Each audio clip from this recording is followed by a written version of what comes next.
Hello, welcome back to Fina study room.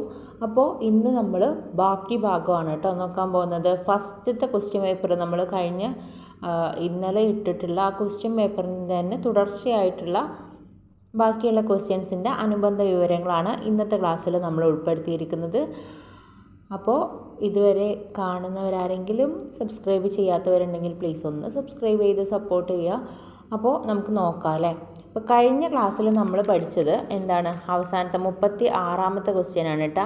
കാർബണിനെ കുറിച്ചിട്ടുള്ള ഒരു question ആയിരുന്നു. ഏറ്റവും കൂടുതൽ രൂപാന്തരത്വം പ്രകടിപ്പിക്കുന്ന മൂലകം ഏത് എന്ന് ചോദിച്ചാൽ അത് കാർബണാണ്.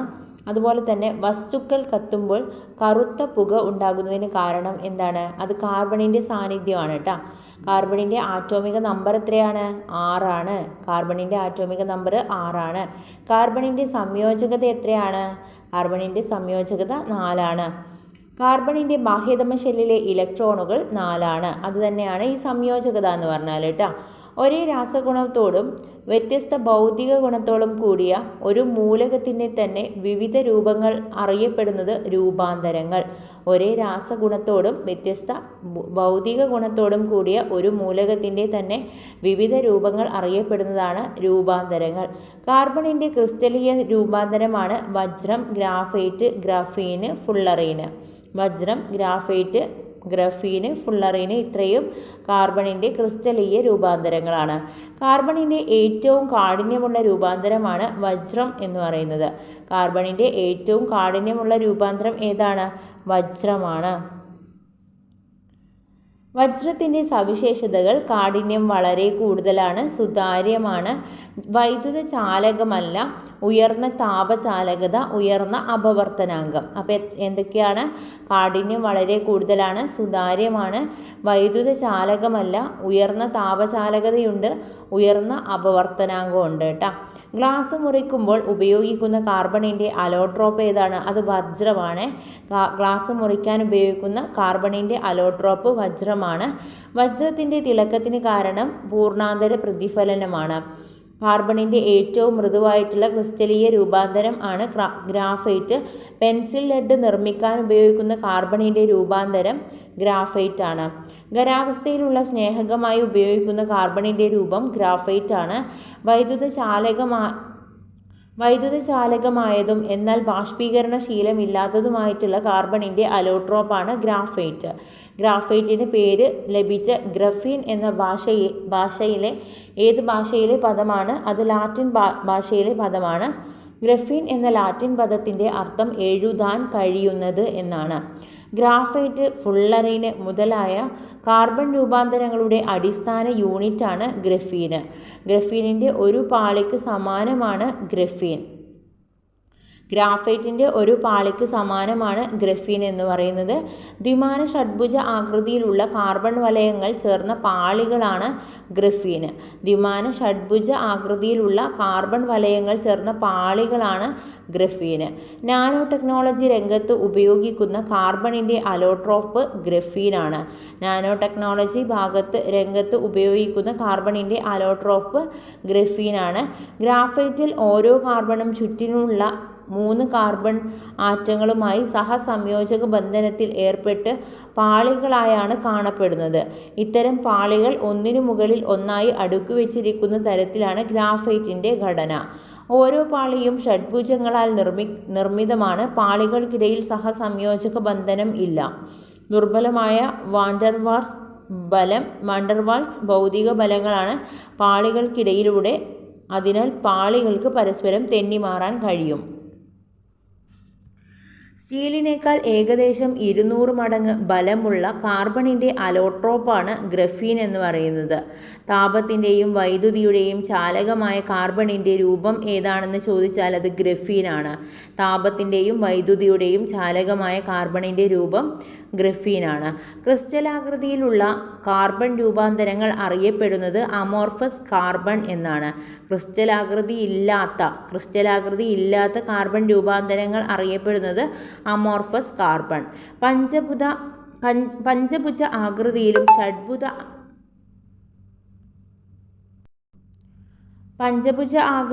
ഷഡ്ഭുജ ആകൃതിയിലുമുള്ള വലയങ്ങൾ ചേർന്ന പൊള്ളയായ ഗോളീയ രൂപത്തിലുള്ള കാർബണിൻ്റെ രൂപാന്തരമാണ് ഫുള്ളറീൻ.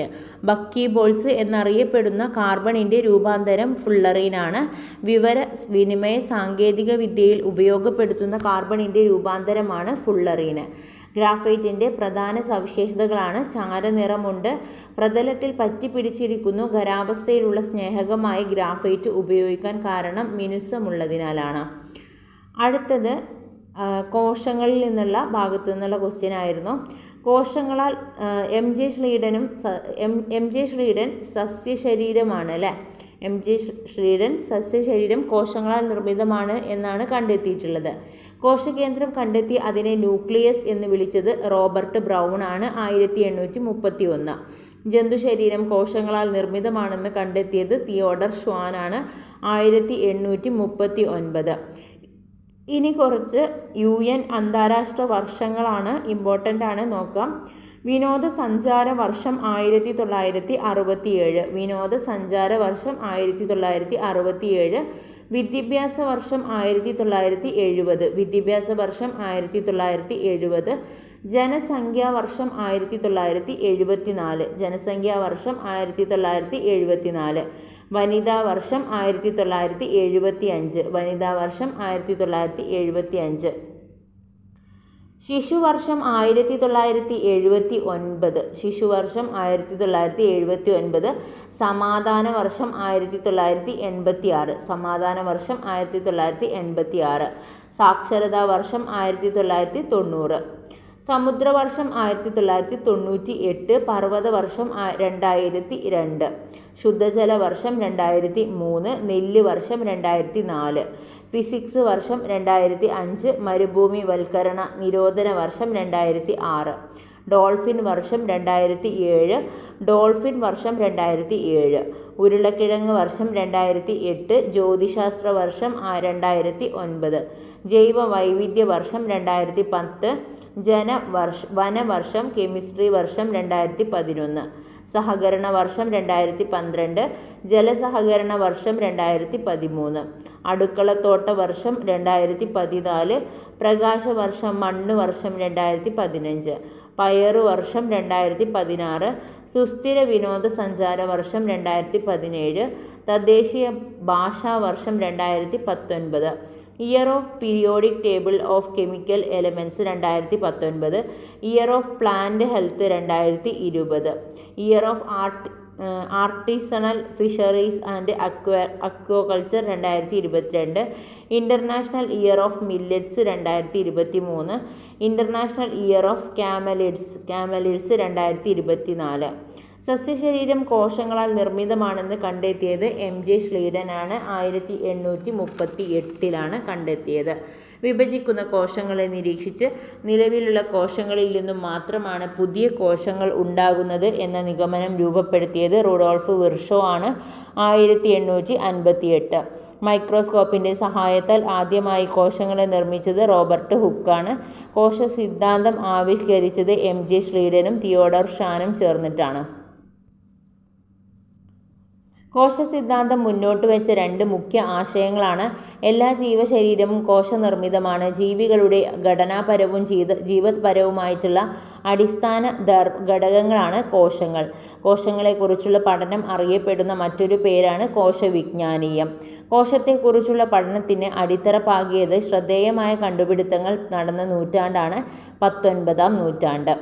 അടുത്ത ക്വസ്റ്റ്യൻ ദഹനത്തിൻ്റെ ഒരു രീതിയാണ് ചോദിച്ചിട്ടുള്ളത്. ആഹാര സ്വീകരണം ഫസ്റ്റ് നടക്കുന്നത് ആഹാര സ്വീകരണമാണ്. പിന്നെ ദഹനം നടക്കുന്നു. ആഗിരണം, സ്വാംശീകരണം, വിസർജനം. ഈ ഒരു ഘട്ടങ്ങളിലൂടെയാണ് കടന്നു പോകുന്നത്. പോഷണ പ്രക്രിയയിലെ ആദ്യ ഘട്ടമാണ് ആഹാര സ്വീകരണം. ആഹാരത്തിൽ അടങ്ങിയിട്ടുള്ള ജൈവ ഘടകങ്ങളെ ശരീരത്തിന് സ്വീകരിക്കാൻ കഴിയുന്ന ലളിത ഘടകങ്ങളാക്കി മാറ്റുന്ന പ്രക്രിയയാണ് ദഹനം എന്ന് പറയുന്നത്. ദഹിച്ച ആഹാരം ശരീരം സ്വീകരിക്കുന്ന പ്രക്രിയയാണ് ആഗിരണം. ആഗിരണം ചെയ്യപ്പെട്ട ആഹാര ഘടകങ്ങൾ ശരീരത്തിൻ്റെ ഭാഗമാകുന്ന പ്രക്രിയയാണ് സ്വാംശീകരണം.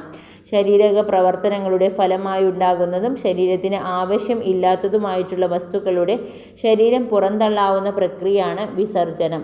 ദഹനത്തിലെ അന്തിമ ഉൽപ്പന്നങ്ങളാണ് glucose, amino acid, fatty acid, glycerol. ആഹാര പദാർത്ഥങ്ങളുടെ ദഹനം ആരംഭിക്കുന്നത് വായിൽ വെച്ചിട്ടാണ്. വായയുടെ തുടർച്ചയായി കാണുന്ന പേശി നിർമ്മിത ഭാഗമാണ് ഗ്രസനി. അന്നനാളം ആരംഭിക്കുന്നത് ഗ്രസനിയിൽ നിന്നാണ്. ആഹാരവും വായുവും കടന്നു പോകുന്ന പൊതുവായ ഭാഗം ഗ്രസനിയാണ്. ഗ്രസനിയെ ആമാശയവുമായി ബന്ധിപ്പിക്കുന്നത് അന്നനാളമാണ്. ഉദരാശയത്തിന് ഇടതുവശത്തായി സ്ഥിതി ചെയ്യുന്ന പേശി നിർമ്മിതമായിട്ടുള്ള അവയവം ആമാശയമാണ്. ആമാശയത്തിൽ വെച്ചുള്ള ദഹനം പൂർത്തിയാക്കാൻ എടുക്കുന്ന സമയം 4 to 5 മണിക്കൂറാണ്. ആഹാരത്തിലെ പോഷകാംശങ്ങളിൽ അധികവും രക്തത്തിലേക്ക് ആഗിരണം ചെയ്യപ്പെടുന്നത് ചെറുകുടലിൽ വെച്ചിട്ടാണ്. ആമാശയ ഗ്രന്ഥിയിലെ ഉൽപ്പാദിപ്പിക്കുന്ന ദഹനരസം ആമാശയരസമാണ്. ആമാശയത്തിലെ ആസിഡ് ഹൈഡ്രോക്ലോറിക് ആസിഡ്.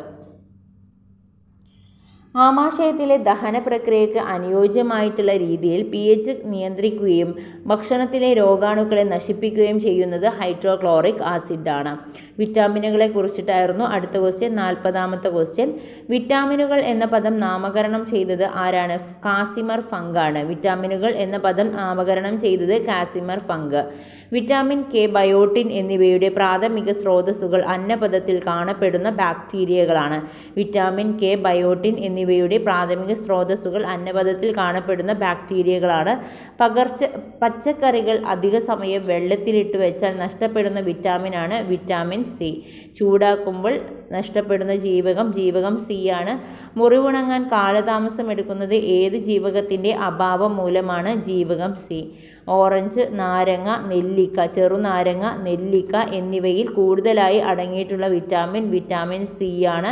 രോഗപ്രതിരോധത്തിന് ആവശ്യമായ ജീവകം സി ആണ്.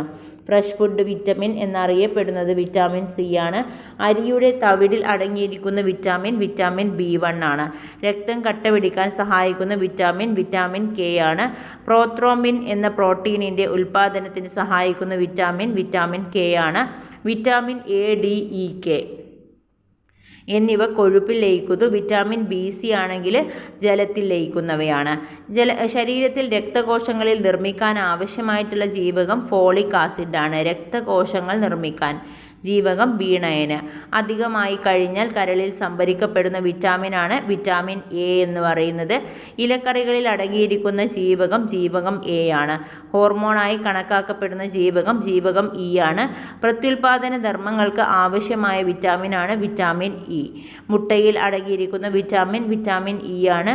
ആൻറ്റി സ്റ്റെറിലിറ്റി വൈറ്റമിൻ എന്നറിയപ്പെടുന്നത് വിറ്റാമിൻ ഇ ആണ്. ബ്യൂട്ടി വൈറ്റമിൻ എന്നറിയപ്പെടുന്നത് ജീവകം ഇ ആണ്. അസ്ഥികളുടെ വളർച്ചയ്ക്ക് ആവശ്യമായിട്ടുള്ള വിറ്റാമിനാണ് വിറ്റാമിൻ ഡി. പച്ചക്കറികളിൽ നിന്നും ലഭിക്കാത്ത ജീവകമാണ് ജീവകം ഡി. ഭക്ഷണ പദാർത്ഥങ്ങളിൽ നിന്നും ലഭിക്കാത്ത വിറ്റാമിനാണ് വിറ്റാമിൻ ഡി. സൂര്യപ്രകാശത്തിൻ്റെ സാന്നിധ്യത്തിൽ ഉൽപ്പാദിപ്പിക്കുന്ന വിറ്റാമിനാണ് വിറ്റാമിൻ ഡി. ഇനി അടുത്ത ക്വസ്റ്റ്യനാണ്, പേശി പ്രവർത്തനങ്ങളെ ഏകോപിപ്പിക്കുന്നു എന്നതായിരുന്നു അതിൻ്റെ ഒരു ആൻസറായിട്ട് വന്നിട്ടുണ്ടായിരുന്നത്. മസ്തിഷ്കത്തിലെ ഏറ്റവും വലിയ ഭാഗം സെറിബ്രമാണ്. മസ്തിഷ്കത്തിലെ ഏറ്റവും വലിയ ഭാഗം ഏതാണ്? അത് സെറിബ്രമാണ്. ഇന്ദ്രിയാനുഭവങ്ങൾ, ചിന്ത, ബുദ്ധി, ഭാവന, ഓർമ്മ, ബോധം, വിവേചനം എന്നിവയെ നിയന്ത്രിക്കുന്ന തലച്ചോറിലെ ഭാഗം സെറിബ്രം.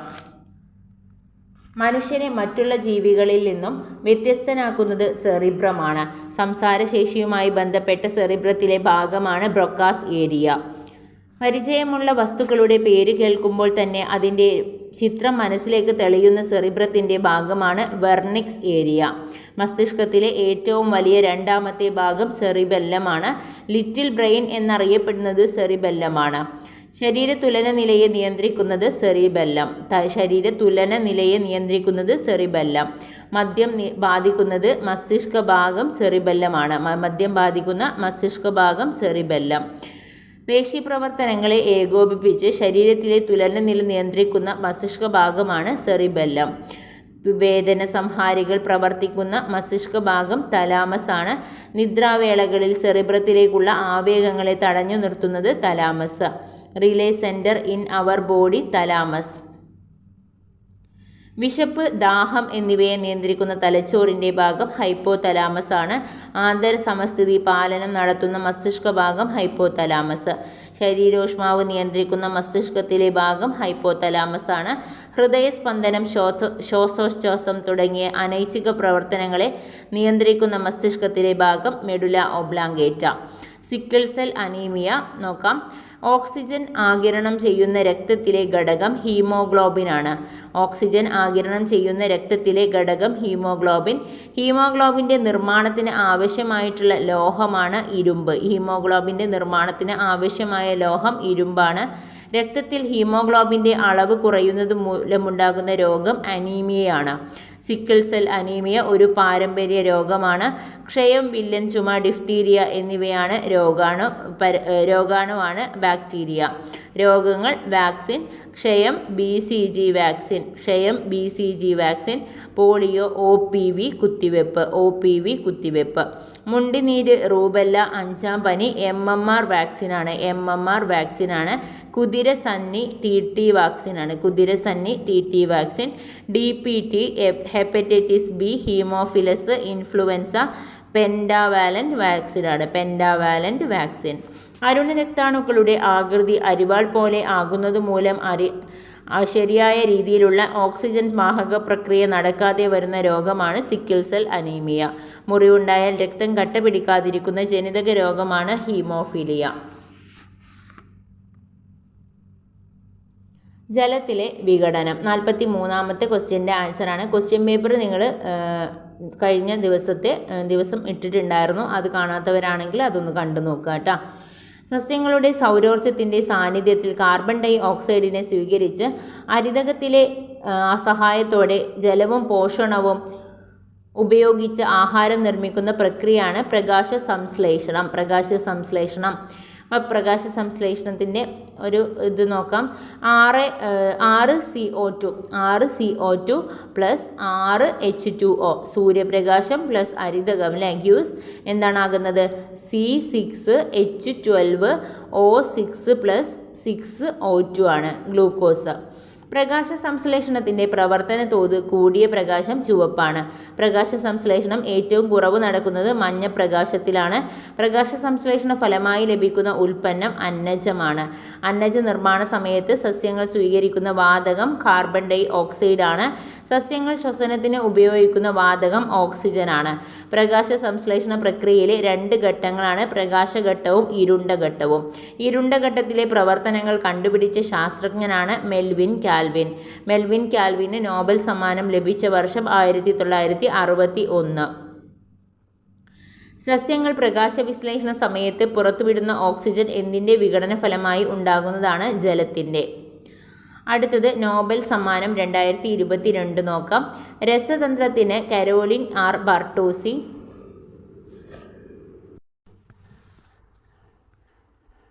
ഇപ്പോൾ 2022 നോബൽ സമ്മാനങ്ങളാണ് നോക്കുന്നത്. രസതന്ത്രത്തിൽ കരോലിൻ R. Bertozzi, K.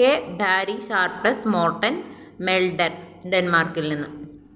അപ്പം ബർട്ടോസി മോർട്ടൻ മെൽഡൻ എന്ന് വരച്ചാൽ മതി. Bertozzi Morten Meldal 2022. ഭൗതിക ശാസ്ത്രത്തിലാണെങ്കിൽ Alain Aspect, John F. Clauser, ആൻഡൺ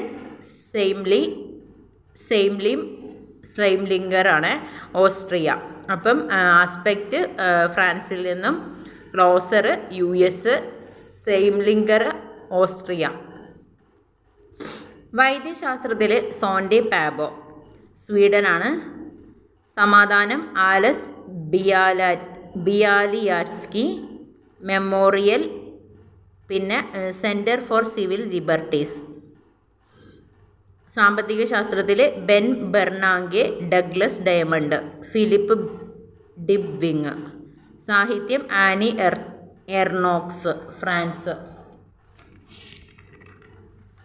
2021 Nobel പുരസ്കാരങ്ങളാണ്. വൈദ്യശാസ്ത്രത്തിന് David Julius USA, Ardem Patapoutian വൈദ്യശാസ്ത്രത്തിന് കേട്ടോ.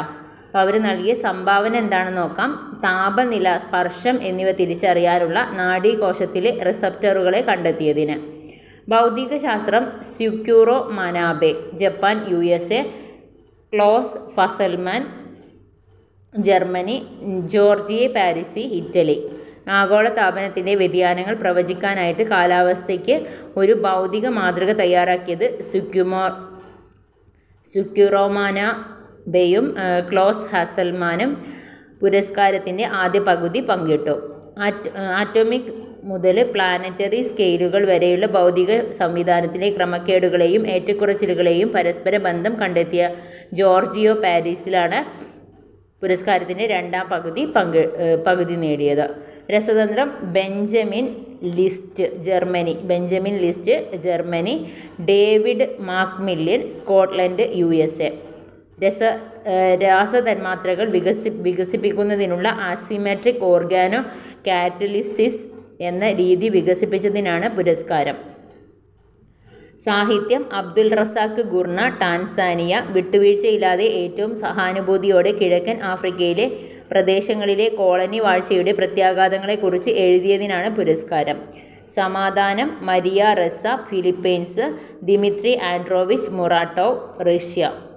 ജനാധിപത്യത്തിൻ്റെയും ശാശ്വത സമാധാനത്തിൻ്റെയും ആണിക്കല്ലായ അഭിപ്രായ സ്വാതന്ത്ര്യം സംരക്ഷിക്കുവാനുള്ള ശ്രമങ്ങൾക്കുള്ള പുരസ്കാരം. സാമ്പത്തിക ശാസ്ത്രം David Card, Canada USA. Joshua D Angrist, Israel USA. Guido Imbens, Dutch USA. Labour ഇക്കണോമിക്സിലെ സംഭാവനകൾ പരിഗണിച്ച് ഡേവിഡ് കാർട്ട് പുരസ്കാരത്തിൻ്റെ ആദ്യ പകുതി പങ്കിട്ടു. കാഷ്വൽ റിലേഷൻഷിപ്പ് കാര്യകാരണ ബന്ധങ്ങളുടെ വിശകലനത്തിനുള്ള സംഭാവനകൾക്ക് ജോഷോ ആൻക്രിസ്റ്റും ഗ്യൂഡോ ഇംബൻസും പുരസ്കാരത്തിൻ്റെ രണ്ടാം പകുതി പങ്കിട്ടു.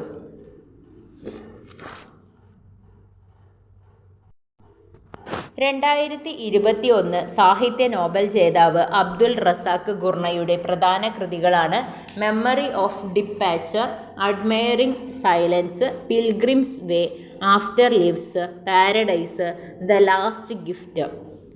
ഇനി അടുത്തതാണ് നോക്കാം. 45ാമത്തെ ക്വസ്റ്റ്യൻ്റെ അനുബന്ധ വിവരങ്ങളാണ്.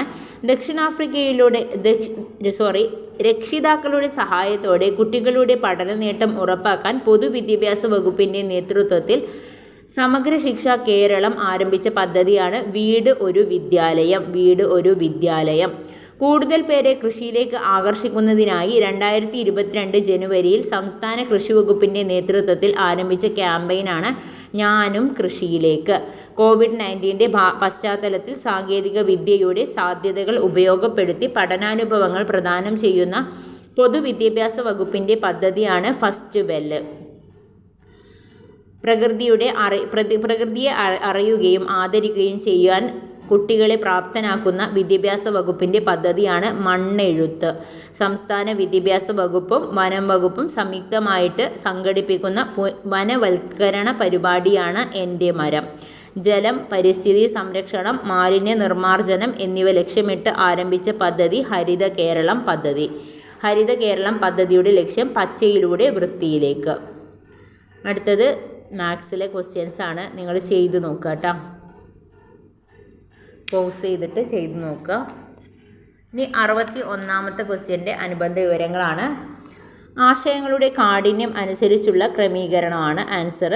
പഠന സിദ്ധാന്തത്തിലെ ചാക്രികാരോഹണ രീതി മുന്നോട്ട് വെച്ചതാരാണ്? Jerome S ബ്രൂണറാണ്.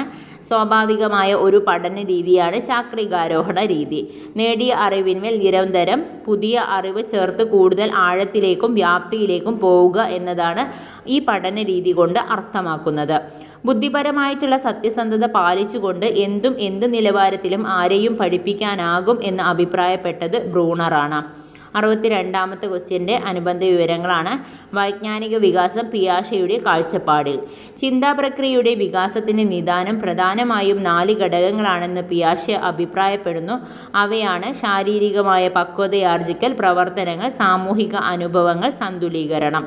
പിയാഷെയുടെ അഭിപ്രായത്തിൽ വ്യക്തികളുടെ വിജ്ഞാന മണ്ഡലത്തിൽ നടക്കുന്ന 2 അടിസ്ഥാന പ്രക്രിയകളാണ് സംയോജനവും അനുരൂപീകരണവും. സംയോജനം. നിലവിലുള്ള അറിവിൻ്റെ അടിസ്ഥാന ഘടകങ്ങളെ പിയാഷെ സ്കീമ എന്ന് വിളിക്കുന്നു. നിലവിലുള്ള സ്കീമകൾ മതിയാകാതെ വരുന്ന സന്ദർഭങ്ങളിൽ പുതിയവ കൂട്ടിച്ചേർക്കപ്പെടുന്നു. സ്കീമകളുടെ ആന്തരിക പുനർവിന്യാസവും കൂട്ടിച്ചേർക്കലും വഴി ശക്തവും പരസ്പര ബന്ധിതവുമായിട്ടുള്ള ഒരു മാതൃഘടന രൂപം കൊള്ളുന്ന പ്രക്രിയയാണ് സംയോജനം. അനുരൂപീകരണം. ബാഹ്യലോകവുമായി പൊരുത്തപ്പെടുന്നതിന് പരിസ്ഥിതിയുമായി ഇടപെട്ടുകൊണ്ട് സ്കീമകൾ നിർമ്മിച്ചെടുക്കുന്ന പ്രക്രിയയാണ് അനുരൂപീകരണം. പുതിയ അനുഭവങ്ങൾ വൈജ്ഞാനിക ഘടനയിൽ സൃഷ്ടിക്കപ്പെടുന്ന അസന്തുലിതാവസ്ഥ പരിഹരിക്കാൻ 2 മാർഗങ്ങളാണ് പൊതുവെ സ്വീകരിക്കാറുള്ളത് എന്ന് പിയാഷെ അഭിപ്രായപ്പെടുന്നു: സ്വാംശീകരണവും സംസ്ഥാപനവും. പ്രശ്നങ്ങളെ നിലവിലുള്ള സ്കീമകൾ ഉപയോഗിച്ച് പരിഹരിക്കുന്നതിനെ സ്വാംശീകരണം എന്ന് പറയുന്നു. ഉദാഹരണം: ആദ്യമായി ഒരു കീരിയെ കാണുന്ന കുട്ടി അതിനെ പൂച്ച എന്ന് വിളിക്കുന്നു. പൂച്ച എന്ന ജീവിയെ നേരത്തെ പരിചയപ്പെട്ട അടിസ്ഥാനത്തിലാണ് കുട്ടി അങ്ങനെ വിളിക്കുന്നത്. വൈജ്ഞാനിക ഘടനയിലേക്ക് പുതിയ സ്കീമുകൾ കൂട്ടിച്ചേർത്തോ നിലവിലുള്ള സ്കീമുകൾ പരിവർത്തനം നടത്തിയോ പ്രശ്നങ്ങളെ പരിഹരിക്കുന്നതിനെ സംസ്ഥാപനം എന്ന് പറയുന്നു. കുട്ടി പൂച്ച എന്ന് വിളിച്ച ജീവി പൂച്ചയല്ല എന്നറിയുന്നതോടെ നിലവിലുള്ള സ്കീമയിൽ മാറ്റം വരുത്തും. ഇവിടെ കീരി എന്ന ജീവിയുടെ സവിശേഷതകൾ കൂടി കുട്ടി മനസ്സിലാക്കുകയും അതിനെ കൃത്യമായി തിരിച്ചറിയുകയും ചെയ്യുന്നു. പിയാഷെയുടെ അഭിപ്രായത്തിൽ സ്വാംശീകരണവും സംസ്ഥാപനവും സന്തുലീകരണത്തിനുള്ള മാർഗങ്ങളാണ്. ഉടൻ പരിഹരിക്കുവാൻ കഴിയാത്ത പ്രശ്നങ്ങൾ മനുഷ്യരിൽ വൈജ്ഞാനികമായിട്ടുള്ള അസന്തുലിതാവസ്ഥ സൃഷ്ടിക്കുമ്പോൾ അവയെ തരണം ചെയ്ത് സന്തുലിതാവസ്ഥ കൈവരിക്കുവാൻ സ്വാംശീകരണവും സംസ്ഥാപനവും സഹായിക്കുന്നു. വൈജ്ഞാനിക വികാസത്തിലെ സുപ്രധാന 4 ഘട്ടങ്ങൾ ഉണ്ടെന്ന് പിയാഷെ അഭിപ്രായപ്പെടുന്നു.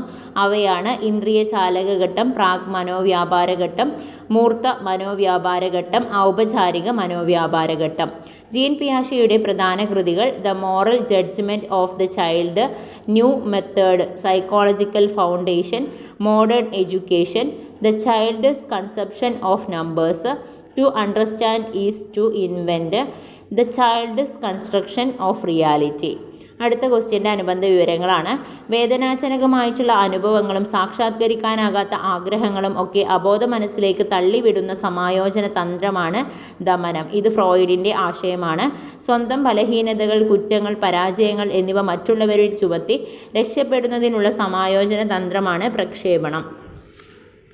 പരീക്ഷയിൽ തോറ്റ കുട്ടി ചോദ്യപേപ്പറിനെയും പഠിച്ച അധ്യാപകനെയും കുറ്റപ്പെടുത്തുന്നു. തൻ്റെ പരാജയം, കഴിവുകേട് എന്നിവ തരണം ചെയ്യുന്നതിനായിട്ട് തെറ്റായ കാരണം പറഞ്ഞ് രക്ഷപ്പെടുന്ന സമായോജന തന്ത്രമാണ് യുക്തീകരണം. മാർക്ക് കിട്ടാത്ത വിദ്യാർത്ഥി കൂടുതൽ മാർക്ക് കിട്ടിയിട്ട് എന്ത് കാര്യം എന്ന് ചോദിക്കുന്നത്. മറ്റുള്ളവരിൽ നിന്നും സഹാനുഭൂതി നേടി പ്രശ്നവും വിഷമതകളും പരിഹരിക്കുന്നതിന് ഉപയോഗപ്പെടുത്തുന്ന സമായോജന തന്ത്രമാണ് സഹാനുഭൂതി പ്രേരണം. പരീക്ഷയിൽ പരാജിതനായിട്ടുള്ള ഒരു കുട്ടി ടീച്ചർ പക്ഷപാതം കാണിച്ചു, കുട്ടികൾ സഹായിച്ചില്ല, കഠിനാധ്വാനം ചെയ്തു എന്നൊക്കെ പറഞ്ഞ് രക്ഷപ്പെടുന്നു. മറ്റുള്ളവരുടെ നേട്ടം തൻ്റേതാണെന്ന് കരുതി സ്വയം ആനന്ദിക്കുന്ന സമായോജന തന്ത്രമാണ് താദാത്മീകരണം. ഇന്ത്യൻ ക്രിക്കറ്റ് ടീമിൻ്റെ വിജയം സ്വന്തം വിജയമായി കണ്ട് ആനന്ദിക്കുന്നു. ഒരു വ്യക്തി തൻ്റെ ഒരു മേഖലയിലെ കഴിവ് കേട് മറ്റൊരു മേഖലയിൽ മികവിലൂടെ വീണ്ടെടുക്കുന്ന തന്ത്രമാണ് അനുപൂരണം. വിദ്യാഭ്യാസപരമായി പരാജയപ്പെട്ടവൻ കായിക മേഖലയിൽ മുൻപന്തിയിലെത്താൻ ശ്രമിക്കുന്നു. അസ്വീകാര്യമായ ആഗ്രഹങ്ങളെ സാമൂഹിക അംഗീകാരമുള്ള മേഖലകളിലേക്ക് തിരിച്ചുവിടുന്ന സമായോജന തന്ത്രമാണ് ഉദാത്തീകരണം. മക്കളില്ലാത്ത രക്ഷിതാക്കൾ സാമൂഹ്യ സേവനം നടത്തുന്നു. വിഷമകരമായ പ്രയാസം നിറഞ്ഞ പ്രശ്നങ്ങൾ നടക്കുമ്പോൾ ഒന്നും അറിഞ്ഞില്ല എന്ന് കരുതി മാറി നിൽക്കുന്ന സമായോജന തന്ത്രമാണ് ഒട്ടകപക്ഷി മനോഭാവം. ശാരീരിക ചലനപര ബുദ്ധി. ബഹുമുഖ ബുദ്ധി സിദ്ധാന്തം മുന്നോട്ട് വെച്ചത് ഹൊവാർഡ് ഗാർട്ട്നറാണ്. നിലവിൽ ഹൊവാർഡ് ഗാർട്ട്നറുടെ ബഹുമുഖ ബുദ്ധി സിദ്ധാന്തത്തിലെ ഘടകങ്ങൾ 8ആണ്. പിൽക്കാലത്ത് അസ്തിത്വപരമായ ബുദ്ധി എന്ന ആശയം അദ്ദേഹം പിൻവലിച്ചു. ഫ്രെയിംസ് ഓഫ് മൈൻഡ് എന്ന ഗ്രന്ഥം രചിച്ചത് ഹൊവാർഡ് ഗാർട്ട്നറാണ്. ഹൊവാർഡ് ഗാർട്ട്നർ മുന്നോട്ട് വെച്ച ബുദ്ധിയുടെ മുഖങ്ങൾ ദൃശ്യ സ്ഥലപര ബുദ്ധി, വാചിക ഭാഷാപര ബുദ്ധി, ഗണിതപര ബുദ്ധി, യുക്തിചിന്തനപര ബുദ്ധി, കായിക ചാലക ബുദ്ധി, താളാത്മക സംഗീതപര ബുദ്ധി, വ്യക്ത്യാന്തര ബുദ്ധി, ആന്തരിക വൈയക്തിക ബുദ്ധി, പ്രകൃതിപര ബുദ്ധി, അസ്തിത്വപരമായിട്ടുള്ള ബുദ്ധി. ഹൊവാർഡ് ഗാർട്ട്നറുടെ അഭിപ്രായത്തിൽ ആന്തരിക വൈയക്തിക ബുദ്ധി വ്യക്തിക്ക് തന്നെക്കുറിച്ചുള്ള കൃത്യമായ അവബോധമാണ്. വ്യക്ത്യാന്തര ബുദ്ധി വ്യക്തിക്ക് മറ്റുള്ളവരെ മനസ്സിലാക്കാനുള്ള കഴിവ് എന്നിവയാണ് ഒരാളുടെ ജീവിത വിജയത്തെ കാര്യമായി സഹായിക്കുന്നത്. ഇവ രണ്ടിനെയും ചേർത്ത് വ്യക്തിപരമായിട്ടുള്ള ബുദ്ധി എന്ന് പൊതുവെ പറയാം. അടുത്ത ക്വസ്റ്റ്യൻ്റെ ആൻസറാണ്. സംബന്ധവാദത്തിൻ്റെ ഉപജ്ഞാതാവ് തോണ്ടൈക്കാണ്. തോണ്ടൈക്കിൻ്റെ സിദ്ധാന്തം ബന്ധസിദ്ധാന്തം, ശ്രമപരാജയ സിദ്ധാന്തം, ട്രയൽ ആൻഡ് എറർ തിയറി എന്നും അറിയപ്പെടുന്നു. തോണ്ടയ്ക്കിൻ്റെ അഭിപ്രായത്തിൽ ചോദകവും പ്രതികരണവും തമ്മിലുള്ള സംയോജകമാണ് പഠനത്തിന് അടിസ്ഥാനം. അത്തരത്തിലുള്ള സംയോജനത്തെ സംബന്ധം എന്ന് പറയുന്നു. സന്നദ്ധതാ നിയമം. ഏതൊരു പ്രവർത്തനത്തിനും സന്നദ്ധത ആവശ്യമാണ്. ഒരാൾ സന്നദ്ധനായിരിക്കുമ്പോൾ പ്രവർത്തിക്കുന്നത് സംതൃപ്തജനകമായിരിക്കും. എന്നാൽ സന്നദ്ധതയില്ലാതെ പ്രവർത്തിക്കുന്നതും സന്നദ്ധനായിരിക്കുമ്പോൾ പ്രവർത്തിക്കാതിരിക്കുന്നതും അസ്വസ്ഥജനകമായിരിക്കും. ആവർത്തന നിയമം. ഒരു സന്ദർഭവും അതിനോടുള്ള പ്രതികരണവും ആവർത്തിക്കുന്തോറും റെസ്പോൺസ് ബന്ധം ദൃഢമാകുന്നു. അതായത് അഭ്യാസം കൊണ്ട് നൈപുണികൾ വികസിക്കുകയും അഭ്യസിക്കാതിരുന്നാൽ ക്ഷയിക്കുകയും ചെയ്യും.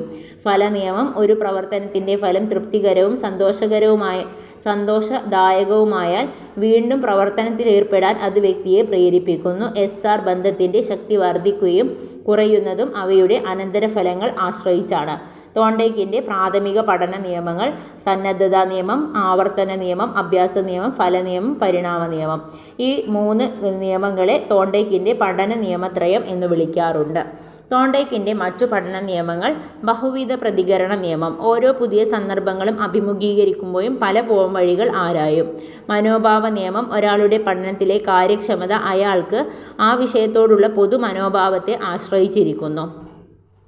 സാദൃശ്യ നിയമം. സമാനമായ മുൻ സന്ദർഭങ്ങളിൽ എങ്ങനെ പ്രതികരിച്ചു എന്നത് ഒരാളുടെ ഇപ്പോഴത്തെ പ്രതികരണത്തെ നിർണ്ണയിക്കുന്നതിൽ സ്വാധീനം ചെലുത്തുന്നു. ഘടകങ്ങളുടെ പ്രഭാവ നിയമം. ഓരോ സന്ദർഭത്തെയും വിശകലനം ചെയ്യുകയും പ്രധാന ഘടകങ്ങൾ കണ്ടെത്തി അതിനോടുള്ളതിൻ്റെ പ്രതികരണം രൂപപ്പെടുത്തുകയുമാണ് ഓരോ പഠിതാവും ചെയ്യുന്നത്. ധ്രുവീകരണ നിയമം. ഒരു പ്രത്യേക രീതിയിൽ തൻ്റെ പ്രതികരണങ്ങൾ രൂപപ്പെടുത്തുവാൻ ആരംഭിക്കുന്ന ഒരാൾക്ക് അതേ രീതിയിൽ തന്നെ പ്രതികരിക്കുന്നതിനുള്ള പ്രവണതയും ഉണ്ടായിരിക്കും. സംയോജിത വ്യതിയാന നിയമം. വൈകാരികമായ ഒരാൾക്ക് പ്രത്യേക ബന്ധമുള്ള ഒരു സന്ദർഭവുമായി ബന്ധപ്പെട്ടുകൊണ്ട് ഏത് പ്രതികരണവും അയാളിൽ നിന്നും രൂപപ്പെടുത്തി എടുക്കാം. തോണ്ടയ്ക്കിൻ്റെ പ്രാഥമിക നിയമങ്ങളിലെ ക്ലാസ് റൂം പ്രസക്തി നോക്കാം. പഠന പ്രവർത്തനത്തിന് കുട്ടികളെ സജ്ജരാക്കുക എന്നത് പ്രധാനമാണ്. അതുകൊണ്ട് തന്നെ സന്ദർഭോചിത ആഖ്യാനങ്ങൾ, കേസുകൾ, മുന്നറിവ് ചോദ്യങ്ങൾ, അനൗപചാരിക സംഭാഷണങ്ങൾ തുടങ്ങിയവ സജ്ജീകരണ പ്രവർത്തനങ്ങൾക്ക് പ്രധാനമാണ്. പഠനാശയങ്ങൾ ഉറപ്പിക്കുന്നതിന് വ്യത്യസ്ത രീതിയിലുള്ള പഠനാനുഭവങ്ങൾ ആവർത്തിച്ച് ഉപയോഗിക്കും. പഠന പ്രവർത്തനവും അതിൻ്റെ ഫലവും ആഹ്ലാദകരമായിരുന്നാൽ പഠനാശയം ഉറയ്ക്കുക മാത്രമല്ല തുടർന്നുള്ള പ്രവർത്തനങ്ങളിൽ സജീവ പങ്കാളിത്തം ഉറപ്പിക്കുവാനുമാകും. ഒരു പഠന പ്രശ്നം പരിഹരിക്കുന്നതിന് സ്വന്തമായ നിരവധി മാർഗങ്ങൾ പരിശോധിച്ചു നോക്കാൻ കുട്ടികൾക്ക് അവസരം നൽകണം. സമ്മാനങ്ങളും പ്രശംസയും പ്രതികരണത്തെ പഠനത്തെ പ്രബലപ്പെടുത്തുന്നതിന് സഹായിക്കുന്നു. അടുത്ത ക്വസ്റ്റ്യനാണ്. സമീപസ്ഥ വികാസ മണ്ഡലം എന്ന ആശയം മുന്നോട്ട് വെച്ചത് വൈഗോട്സ്കിയാണ്. സാമൂഹിക, സാംസ്കാരിക, ബുദ്ധിപരമായിട്ടുള്ള ഘടകങ്ങൾ പഠിതാവിനെയും പഠനത്തെയും സ്വാധീനിക്കും എന്ന് അഭിപ്രായപ്പെട്ടത് വൈഗോട്സ്കി. പഠിതാവിൻ്റെ സ്വപ്രയത്നം കൊണ്ട് എത്തിച്ചേരാവുന്ന ഒരു വൈജ്ഞാനിക തലവും കൂടുതൽ പരിചയസമ്പന്നരായവരുടെ സഹായത്തോടെ എത്തിച്ചേരാവുന്ന വൈജ്ഞാനിക തലവും ഉണ്ട്. ഇവ രണ്ടിനുമിടയിലുള്ള മണ്ഡലമാണ് സമീപസ്ഥ വികസന മണ്ഡലം. വൈഗോട്സ്കി മുന്നോട്ട് വെച്ച സിദ്ധാന്തം അറിയപ്പെടുന്നത് സോഷ്യൽ കൺസ്ട്രക്റ്റിവിസം, സാമൂഹിക ജ്ഞാന നിർമ്മിതിവാദം. വികസന തലത്തെ വൈഗോട്സ്കി രണ്ടായി വിഭജിക്കുന്നു. യഥാർത്ഥ വികസന തലം. ഇത് പഠിതാവ് ആർജിച്ച കഴിഞ്ഞ വികസനത്തിൻ്റെ നിലവാരത്തെ സൂചിപ്പിക്കുന്നു. വികസന ശേഷി തലം. ഇത് പഠിതാവ് തൻ്റെ നൈസർഗിക ശേഷി ഉപയോഗപ്പെടുത്തി പ്രശ്ന നിർദ്ധാരണത്തിനും വിജ്ഞാനാർജനത്തിനുമുള്ള പരമാവധി നിലവാരമാണ് വികസന ശേഷി തലം. ഇനി യഥാർത്ഥ വികസന തലം എന്ന് പറഞ്ഞാൽ ഇത് പഠിതാവ് ആർജിച്ചു കഴിഞ്ഞ വികസനത്തിൻ്റെ നിലവാരത്തെയാണ് സൂചിപ്പിക്കുന്നത്. പഠിതാവിൻ്റെ നിലവിലുള്ള വികസന നിലവാരമാണ് യഥാർത്ഥ വികസന തലം. യഥാർത്ഥ വികസന തലത്തേക്കാൾ വളരെ ഉയർന്ന തലത്തിലായിരിക്കും വികസന ശേഷി തലം. Level of proximal potential development. യഥാർത്ഥ വികസന തലത്തിൽ നിന്നും സമീപസ്ഥ വികസനത്തിലേക്ക് എത്തിച്ചേരാൻ പഠിതാവിന് നൽകുന്ന സഹായകമാണ് കൈത്താങ്ങ്. സ്വാശ്രയ പഠനശേഷി കൈവരിക്കുന്നതോടെ കൈത്താങ്ങ് പിൻവലിക്കേണ്ടതാണ്. അടുത്ത ക്വസ്റ്റ്യൻ്റെ നോക്കാം. IQ 130നും 150നും അതിന് മുകളിലുമുള്ള പഠിതാക്കളാണ് പ്രതിഭാശാലികൾ. സാമാന്യമായ കഴിവുകളിൽ നിന്നും സവിശേഷമായ ഉയർന്നു നിൽക്കുന്ന വ്യക്തികളാണ് പ്രതിഭാശാലികൾ. ധാർമ്മികം, ശാരീരികം, വൈകാരികം, സാമൂഹികം, ബുദ്ധിപരം, സൗന്ദര്യം, ശാസ്ത്രപരം തുടങ്ങി എല്ലാ മേഖലകളിലും പ്രതിഭാശാലികളെ കണ്ടെത്താൻ കഴിയും. ജോസഫ് റെൻസുലി 3 ഘടകങ്ങളുടെ പരസ്പര ഇടപെടലിലൂടെയാണ് പ്രതിഭ രൂപപ്പെടുന്നത് എന്ന് പറയുന്നു. High intelligence, high creativity, high motivation. High intelligence, high creativity, high motivation. Joseph റെൻസുലിയാണ് 3 ഘടകങ്ങളിലൂടെയാണ് പരസ്പര ഇടപെടലിലൂടെയാണ് പ്രതിഭ രൂപപ്പെടുന്നത് എന്ന് പറഞ്ഞത്. അടുത്തത്, ഗസ്റ്റാൾട്ട് സിദ്ധാന്തം രൂപം കൊണ്ട രാജ്യം ജർമ്മനിയാണ്. ഗസ്റ്റാൾട്ട് എന്ന ജർമ്മൻ പദത്തിൻ്റെ അർത്ഥം രൂപഘടന. ഗസ്റ്റാൾട്ട് സിദ്ധാന്തത്തിൻ്റെ പ്രധാന വക്താക്കളാണ് Max Wertheimer, Kurt Koffka, Kohler. ഒരു പ്രശ്ന സന്ദർഭത്തെ മുഴുവനായി നിരീക്ഷിക്കാൻ പഠിതാവിന് അവസരം നൽകിയാൽ അവർ അതിൻ്റെ പരസ്പര ബന്ധം കണ്ടെത്തുകയും കൂടുതൽ ഫലപ്രദമായ രീതിയിൽ അവയെ പുനഃസംഘടിപ്പിച്ച് പ്രശ്നപരിഹാരം സാധ്യമാക്കുകയും ചെയ്യും എന്നതാണ് ഗസ്റ്റാൾട്ട് മനഃശാസ്ത്രം പറയുന്നത്. പരിസരത്തിൻ്റെ സമഗ്രതയിൽ നിന്നുളവാക്കുന്ന കാഴ്ചയാണ് പഠനത്തിൽ നിദാനം എന്ന് കരുതുന്ന സമീപനമാണ് ഗസ്റ്റാൾട്ട് മനഃശാസ്ത്രം.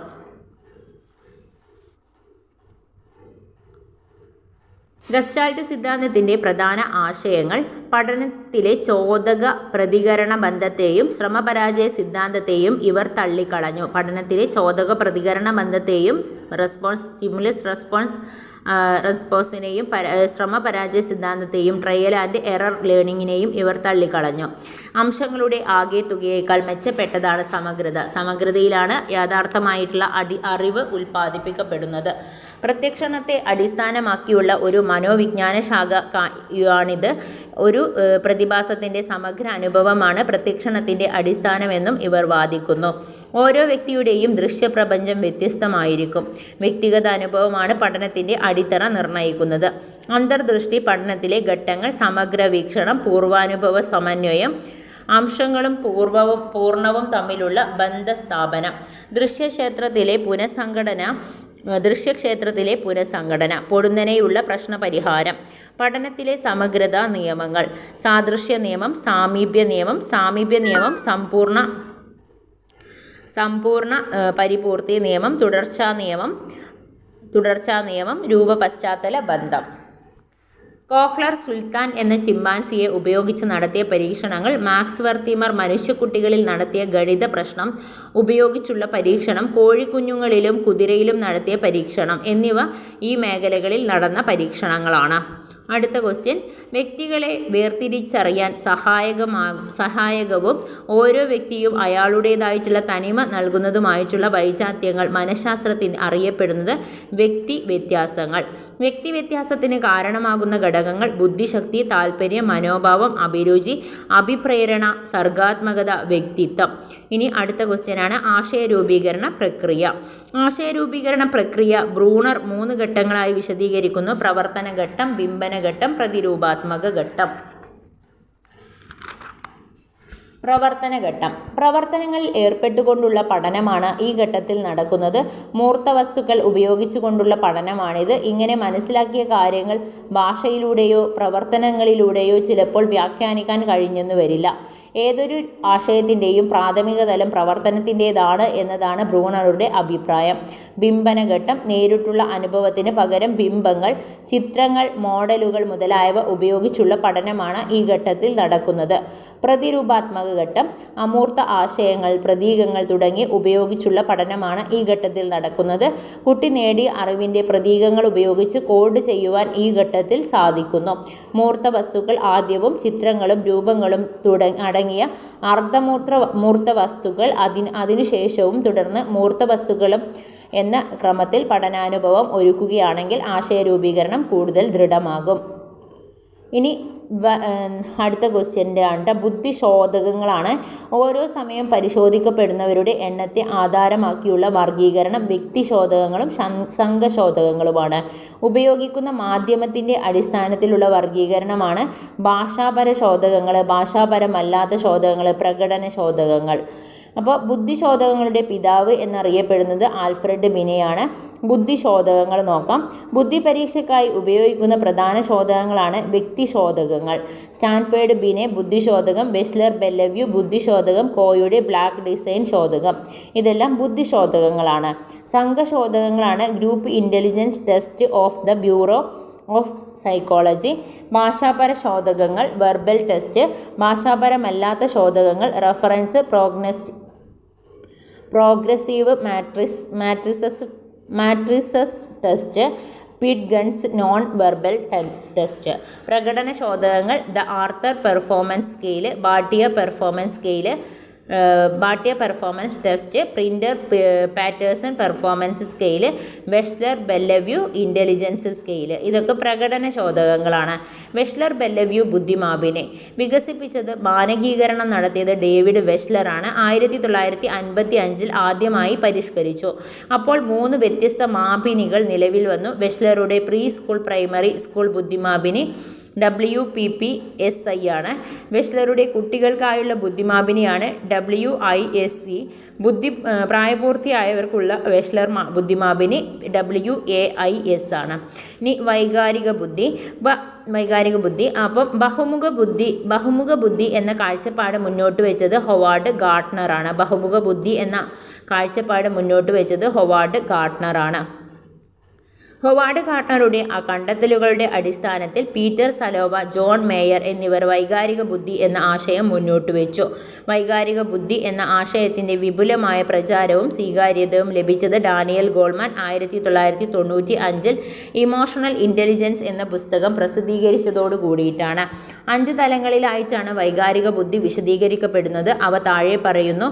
നമ്മുടെ വികാരങ്ങളെ തിരിച്ചറിയുക, വികാരങ്ങളെ നിയന്ത്രിക്കുക, സ്വയം പ്രചോദിതമാവുക, മറ്റുള്ളവരുടെ വികാരങ്ങളെ അറിയുകയും സ്വാധീനിക്കുകയും ചെയ്യുക, ബന്ധങ്ങൾ കൈകാര്യം ചെയ്യുവാനുള്ള കഴിവ്. ഒരു വ്യക്തിക്ക് തൻ്റെയും മറ്റുള്ളവരുടെയും വൈകാരിക അവസ്ഥകളെ തിരിച്ചറിയാനും വ്യക്തിബന്ധങ്ങൾ മെച്ചപ്പെടുത്തുവാനുമുള്ള ചോദകമായിട്ടുള്ള തിരിച്ചറിവിനെ ഉപയോഗപ്പെടുത്തുന്നതിനുള്ള സാമൂഹികമായിട്ടുള്ള ബുദ്ധിശക്തിയാണ് വൈകാരിക ബുദ്ധി. വൈകാരിക ബുദ്ധിയുടെ സവിശേഷതകൾ: ചിന്തിച്ച് തീരുമാനമെടുക്കുവാനുള്ള കഴിവ്, വികാരങ്ങളെ തിരിച്ചറിയുവാനും ഔചിത്യപൂർവ്വം പ്രകടിപ്പിക്കുവാനുമുള്ള ശേഷി, ആശയവിനിമയ ശേഷി മൂലം മറ്റുള്ളവരുടെ ശ്രദ്ധയും വിശ്വാസവും പിടിച്ചുപറ്റാനുള്ള കഴിവ്, നർമ്മബോധത്തോടെ ജീവിത പ്രതിസന്ധികളെ നേരിടുവാനുള്ള ശേഷി, ചുമതലകൾ ഏറ്റെടുക്കുവാനുള്ള സന്നദ്ധത, മറ്റുള്ളവരെ പ്രചോദിപ്പിക്കുവാനുള്ള കഴിവ്, ആശയ സംഘർഷങ്ങളെ ആരോഗ്യകരവും ക്രിയാത്മകവുമായ രീതിയിൽ പരിഹരിക്കുവാനുള്ള ശേഷി. സഹകരണ പഠനം. പഠനതന്ത്രങ്ങൾ: സംവാദാത്മക പഠനതന്ത്രങ്ങൾ, ചർച്ച, സംവാദം, സെമിനാർ. ഗവേഷണാത്മക പഠനതന്ത്രങ്ങളാണ് പ്രോജക്റ്റ്, സർവേ.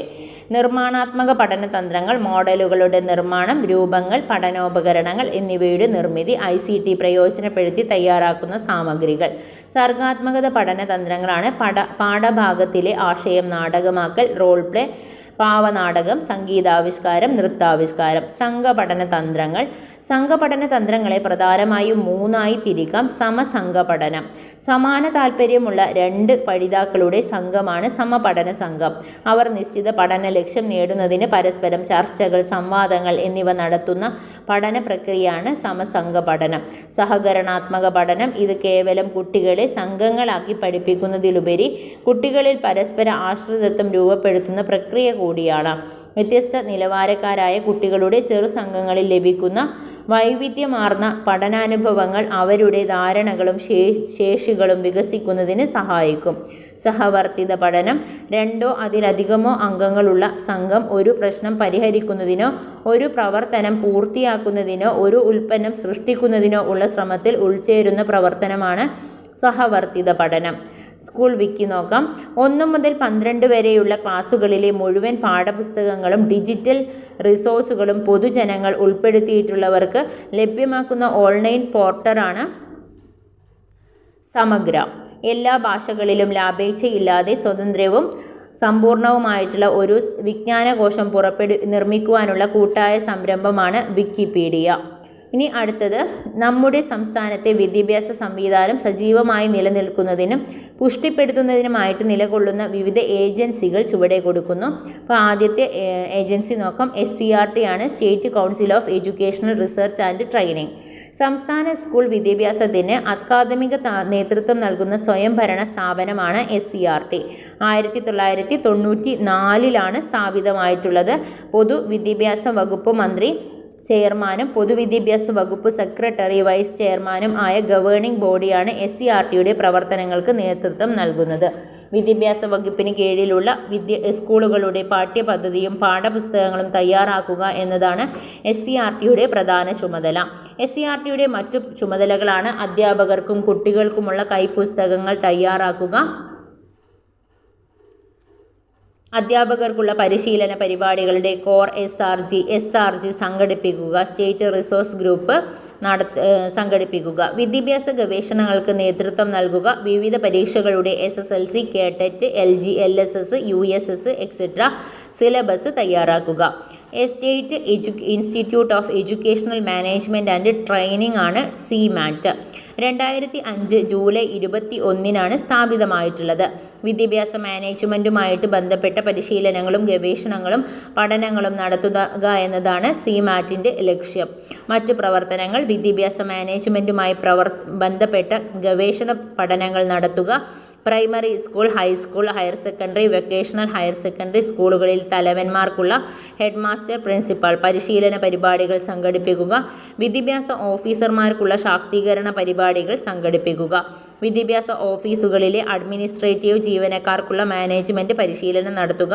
സ്കൂൾ മാനേജ്മെൻറ്റുമായിട്ട് ബന്ധപ്പെട്ട സെമിനാറുകൾ നടത്തുക. State institute educational technology (SEET). പൊതുവിദ്യാഭ്യാസ വകുപ്പിൻ്റെ ഭാഗമായി പ്രവർത്തിക്കുന്ന സ്വയംഭരണ സ്ഥാപനമാണ് SEET എന്ന് പറയുന്നത്. CIET.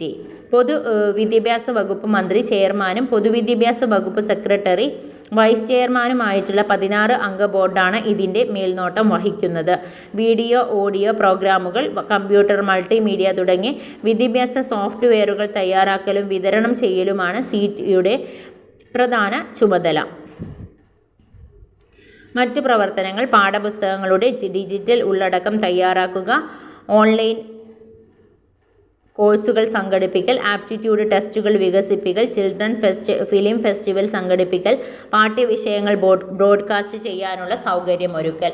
Kerala infrastructure and technology of education സംസ്ഥാനത്തിൻ്റെ ഉടമസ്ഥതയിലോ സർക്കാർ സഹായത്തോടെ പ്രവർത്തിക്കുന്ന വിദ്യാഭ്യാസ സ്ഥാപനങ്ങളുടെ ആധുനികവൽക്കരണത്തിന് പ്രോത്സാഹനം നൽകുക എന്ന ലക്ഷ്യത്തോടെ സ്ഥാപിക്കപ്പെട്ട സ്ഥാപനമാണ് KITE. 2001 മുതൽ ഉണ്ടായിരുന്ന IT അറ്റ് സ്കൂൾ എന്ന പ്രോജക്റ്റിനെയാണ് 2017 ഓഗസ്റ്റിൽ KITE ആക്കി ഉയർത്തിയത്.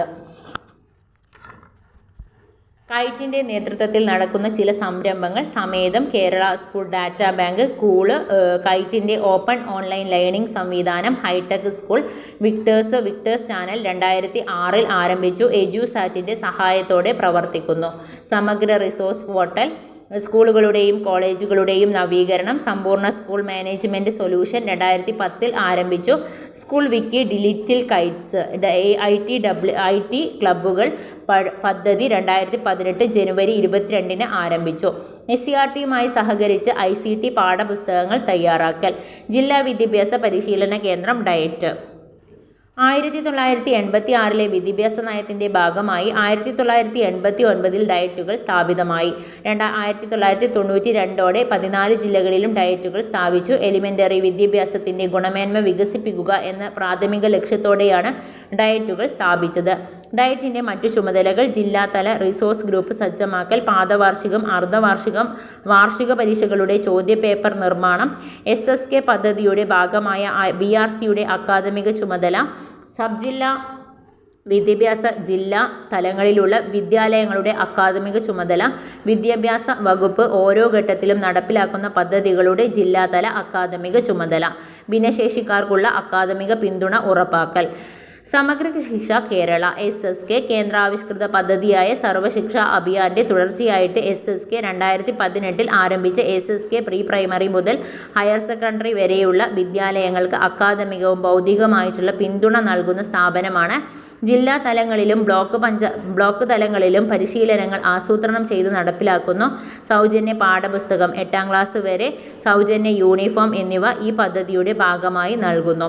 ഓരോ തലത്തിലും വിദ്യാലയ പിന്തുണ സംവിധാനം നടപ്പിലാക്കുകയാണ് പ്രോജക്റ്റിൻ്റെ ലക്ഷ്യം എന്ന് പറയുന്നത്. 76ാമത്തെ ക്വസ്റ്റ്യനാണ്. നൂതനമോ പുതുമയുള്ളതോ ആയ ഒരാശയത്തെ വസ്തുവിനെയോ സൃഷ്ടിച്ചെടുക്കുവാനോ കണ്ടെത്താനോ ഒരു വ്യക്തിക്ക് ശേഷിയാണ് സർഗപരത എന്ന് പറയുന്നത്. സർഗപ്രക്രിയയിലെ ഘട്ടങ്ങൾ: സജ്ജീകരണം, ഉത്ഭവനം, അടയിരിക്കൽ, പ്രകാശനം, വിലയിരുത്തൽ. സജ്ജീകരണത്തിലെ ഈ ഘട്ടത്തിൽ പ്രശ്നം അപഗ്രഥിക്കുന്നു. ഇവ പരിഹരിക്കുന്നതിനുള്ള പ്രവർത്തന പദ്ധതി ആവിഷ്കരിക്കുന്നു.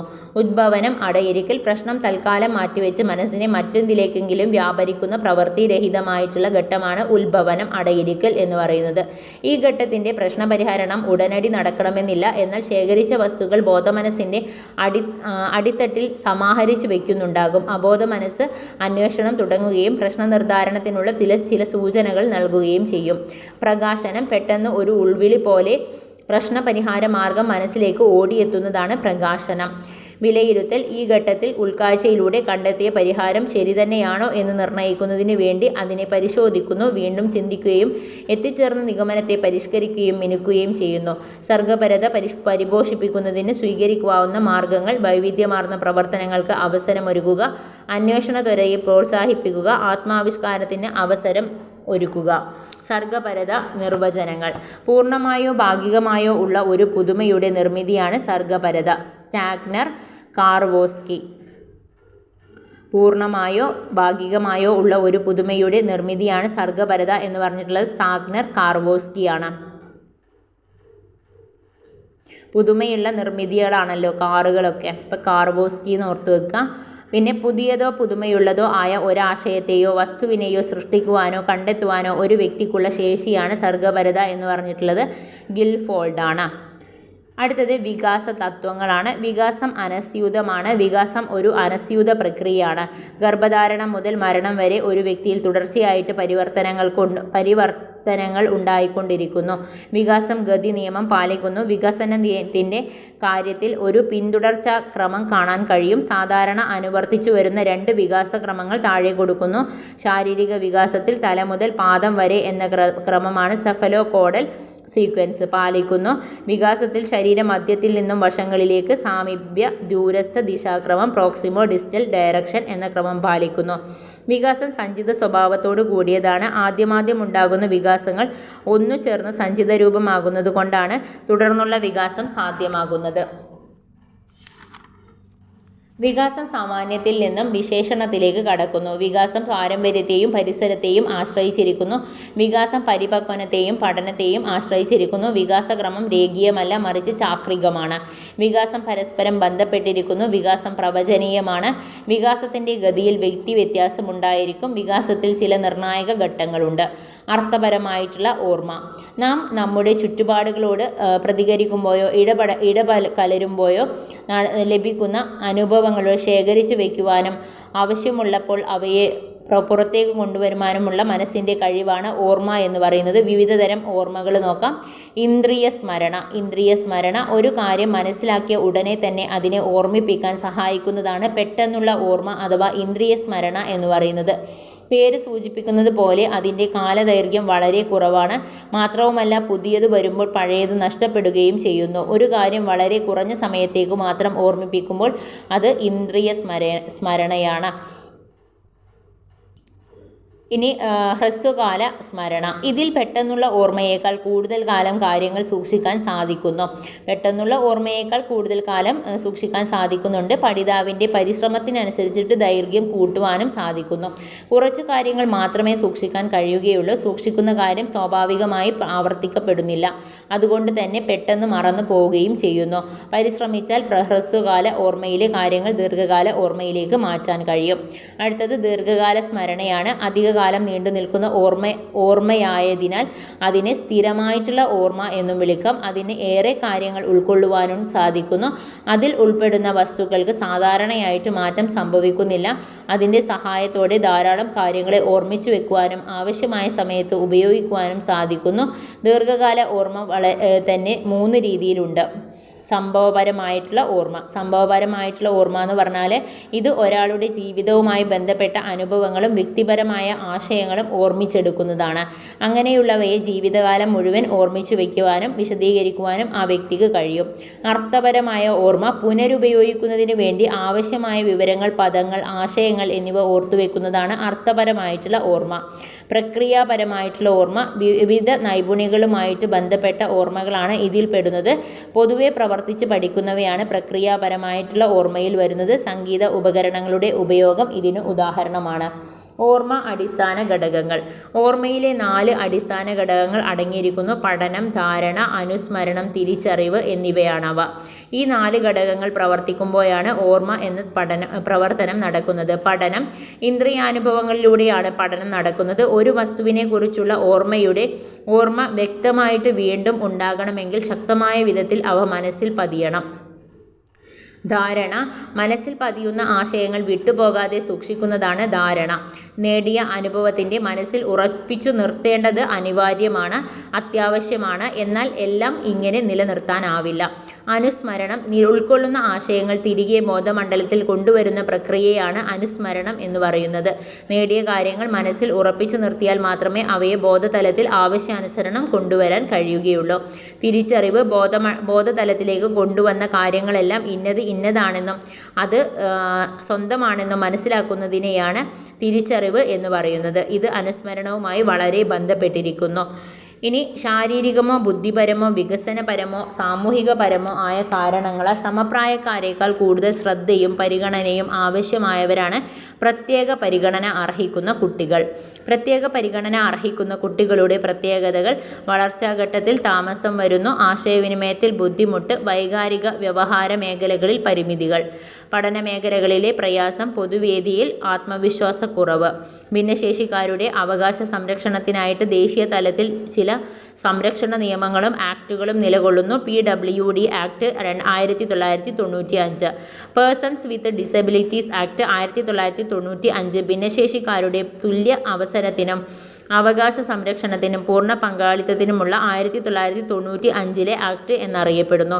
7 വിധത്തിലുള്ള വൈകല്യങ്ങൾ ഈ ആക്ടിൽ പരാമർശിച്ചിരിക്കുന്നു. പൂർണ്ണാന്ധത, കാഴ്ചക്കുറവ്, ഭേദമായ കുഷ്ഠരോഗം, ചലനപരിമിതി, ശ്രവണ വൈകല്യം, ബുദ്ധിപരിമിതി, മാനസിക രോഗം എന്നിവയാണ് PWD ആക്ട് 1995 പരാമർശിച്ച വൈകല്യങ്ങൾ. ഭിന്നശേഷിക്കാരുടെ അവകാശ നിയമം 2016 മേൽപ്പറഞ്ഞ 7 വിഭാഗങ്ങൾക്ക് പുറമെ 14 പരിമിതികൾ കൂടി വൈകല്യമുള്ള പട്ടികയിൽ ഉൾപ്പെടുത്തിയിരിക്കുന്നു. 7+14=21.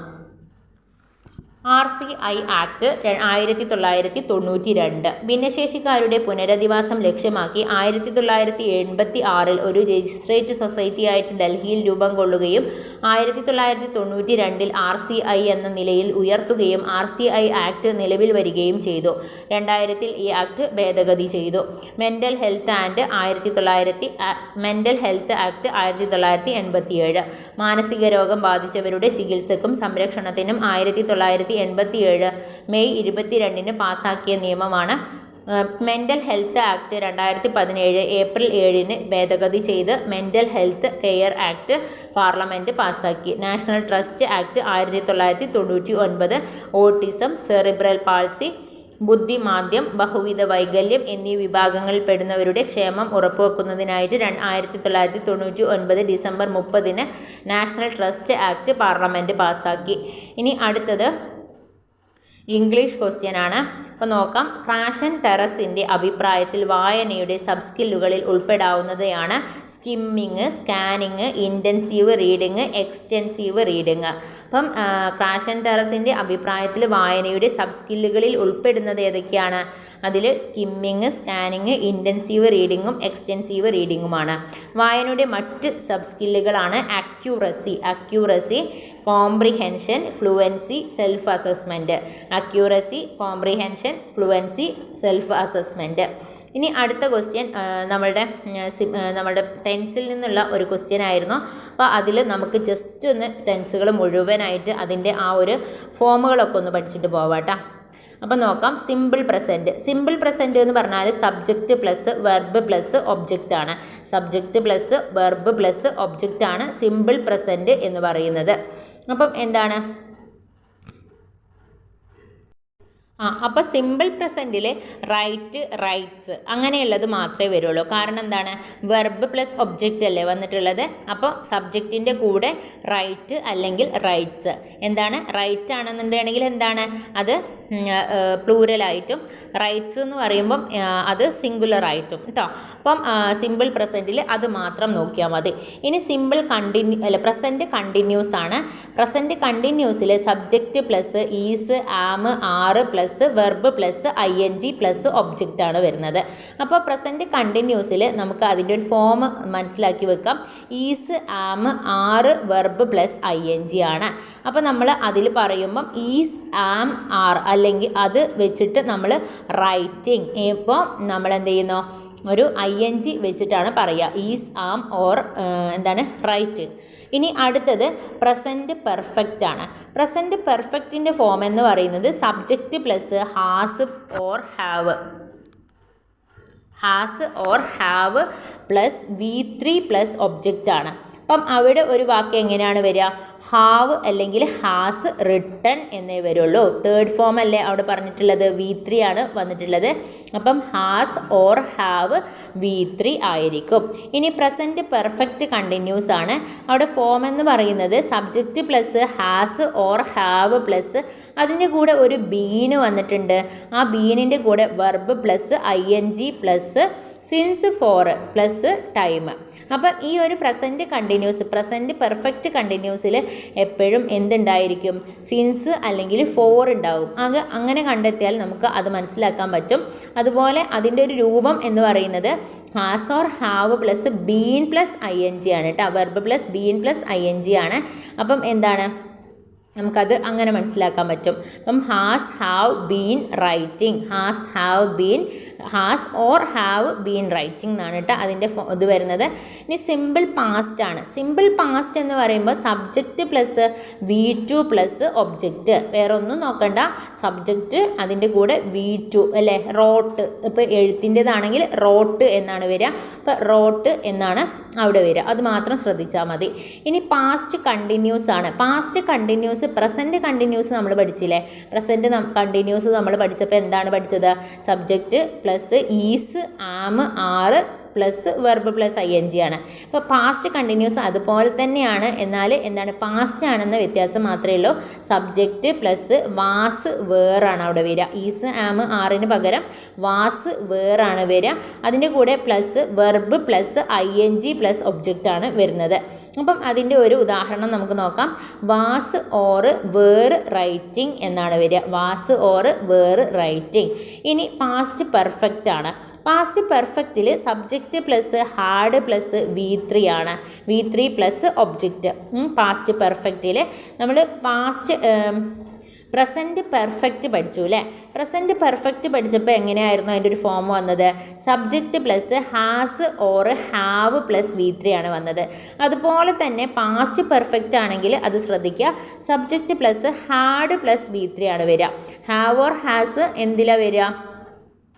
അത് പ്രസൻറ്റിലാണ് വരിക. എന്നാൽ പാസ്റ്റിൽ വരുന്നത് ഹാർഡായിരിക്കും. ഹാഡിൻ്റെ കൂടെ എന്താണ്? V3 ആണ് വരിക കേട്ടോ. അപ്പം പാസ്റ്റ് പെർഫെക്റ്റ് എന്ന് പറയുമ്പോൾ പാസ്റ്റ് പെർഫെക്റ്റിൽ ഹാർഡ് റിട്ടൺ എന്നായിരിക്കും അതിൻ്റെ ഒരു ഘടന. ഇനി പാസ്റ്റ് പെർഫെക്റ്റ് കണ്ടിന്യൂസ് ആണെന്നുണ്ടെങ്കിൽ അത് മനസ്സിലാക്കാൻ subject plus had plus bean plus verb plus ING plus object. അപ്പം അതിലെന്താ പ്രത്യേകത വന്നിട്ടുള്ളത്? നേരെ പ്രസൻറ്റ് പെർഫെക്റ്റ് കണ്ടിന്യൂസിൻ്റെ അതേ രീതിയിൽ തന്നെയാണ്. പാസ്റ്റ് ആണെന്നുള്ള വ്യത്യാസം മാത്രമേ ഉള്ളൂ. പാസ്റ്റ് ആണെങ്കിൽ നമ്മൾ ഹാഡ് കൊടുക്കണം അല്ലേ? അപ്പോൾ had plus bean plus verb plus ING അത് മാത്രം ഓർത്താൽ മതി. ഇനി സിമ്പിൾ ഫ്യൂച്ചർ ആണ്. സിമ്പിൾ ഫ്യൂച്ചർ ആണെന്നുണ്ടെങ്കിലോ എങ്ങനെയാണ്? സിമ്പിൾ ഫ്യൂച്ചറിൽ സബ്ജക്റ്റ് പ്ലസ് വില്ല് or shall plus V1 plus object. അപ്പോൾ സിമ്പിൾ ഫ്യൂച്ചറിൽ നമ്മൾ വില്ലും ഷാളുമാണ് കയറി വരുന്നത് അല്ലേ? വില്ല് നമ്മൾ ചെയ്യാം അങ്ങനെയൊക്കെ വരുന്ന കാര്യങ്ങളാണ് ഫ്യൂച്ചറാണല്ലോ. അപ്പം ഭാവിയിലേക്ക് പറയുന്നത്, അതുകൊണ്ട് അതിൽ വില്ലും ഷാളും കയറി വരും. അതുപോലെ തന്നെ അതിൻ്റെ കൂടെ V1 ആണ് കൊടുക്കുക. ഫസ്റ്റത്തെ ഫോം എപ്പോഴും എന്താണ്?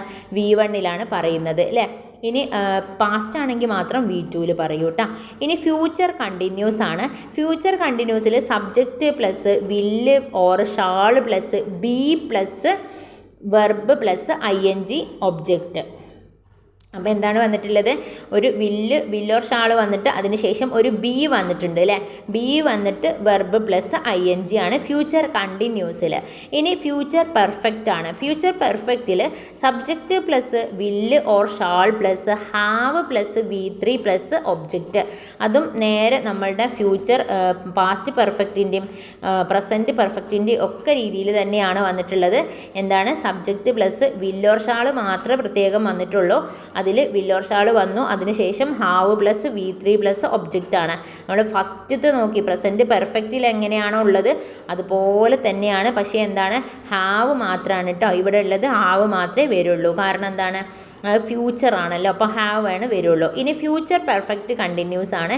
ഫ്യൂച്ചർ പെർഫെക്റ്റ് കണ്ടിന്യൂസിൽ സബ്ജക്റ്റ് പ്ലസ് വില്ല് or shall plus have plus bean plus verb plus ING object. അപ്പം ഇതെന്താണ്? തുടർന്നുകൊണ്ടിരിക്കുന്ന കാര്യങ്ങളാണല്ലോ. അപ്പോൾ എന്താണ്? കണ്ടിന്യൂസ് ആണ്. അപ്പോൾ അതിൽ ബീന് വരും എന്ന് ഓർത്ത് വെക്കുക. സബ്ജക്റ്റ് വില്ല് ഓർ ഷാൾ എന്തായാലും ഉണ്ടാകും പെർഫെക്റ്റ് ടെൻസിൽ. അതിൽ ഹാവ് പ്ലസ് ബീന് ഉണ്ടാവും എന്ന് ഓർത്ത് വെക്കുക. അപ്പോൾ ഫ്യൂച്ചർ പെർഫെക്റ്റ് കണ്ടിന്യൂസിൽ ബീന് വരും എന്നാണ്ട് ഉറപ്പിക്കുക കേട്ടോ. ഇനി അടുത്തത് നമുക്ക് കുറച്ച് ഫ്രേസൽ വെർബ്സ് ആണ് നോക്കാൻ പോകുന്നത്. കാൾ ഫോർ എന്ന് പറഞ്ഞാൽ എന്താണ്?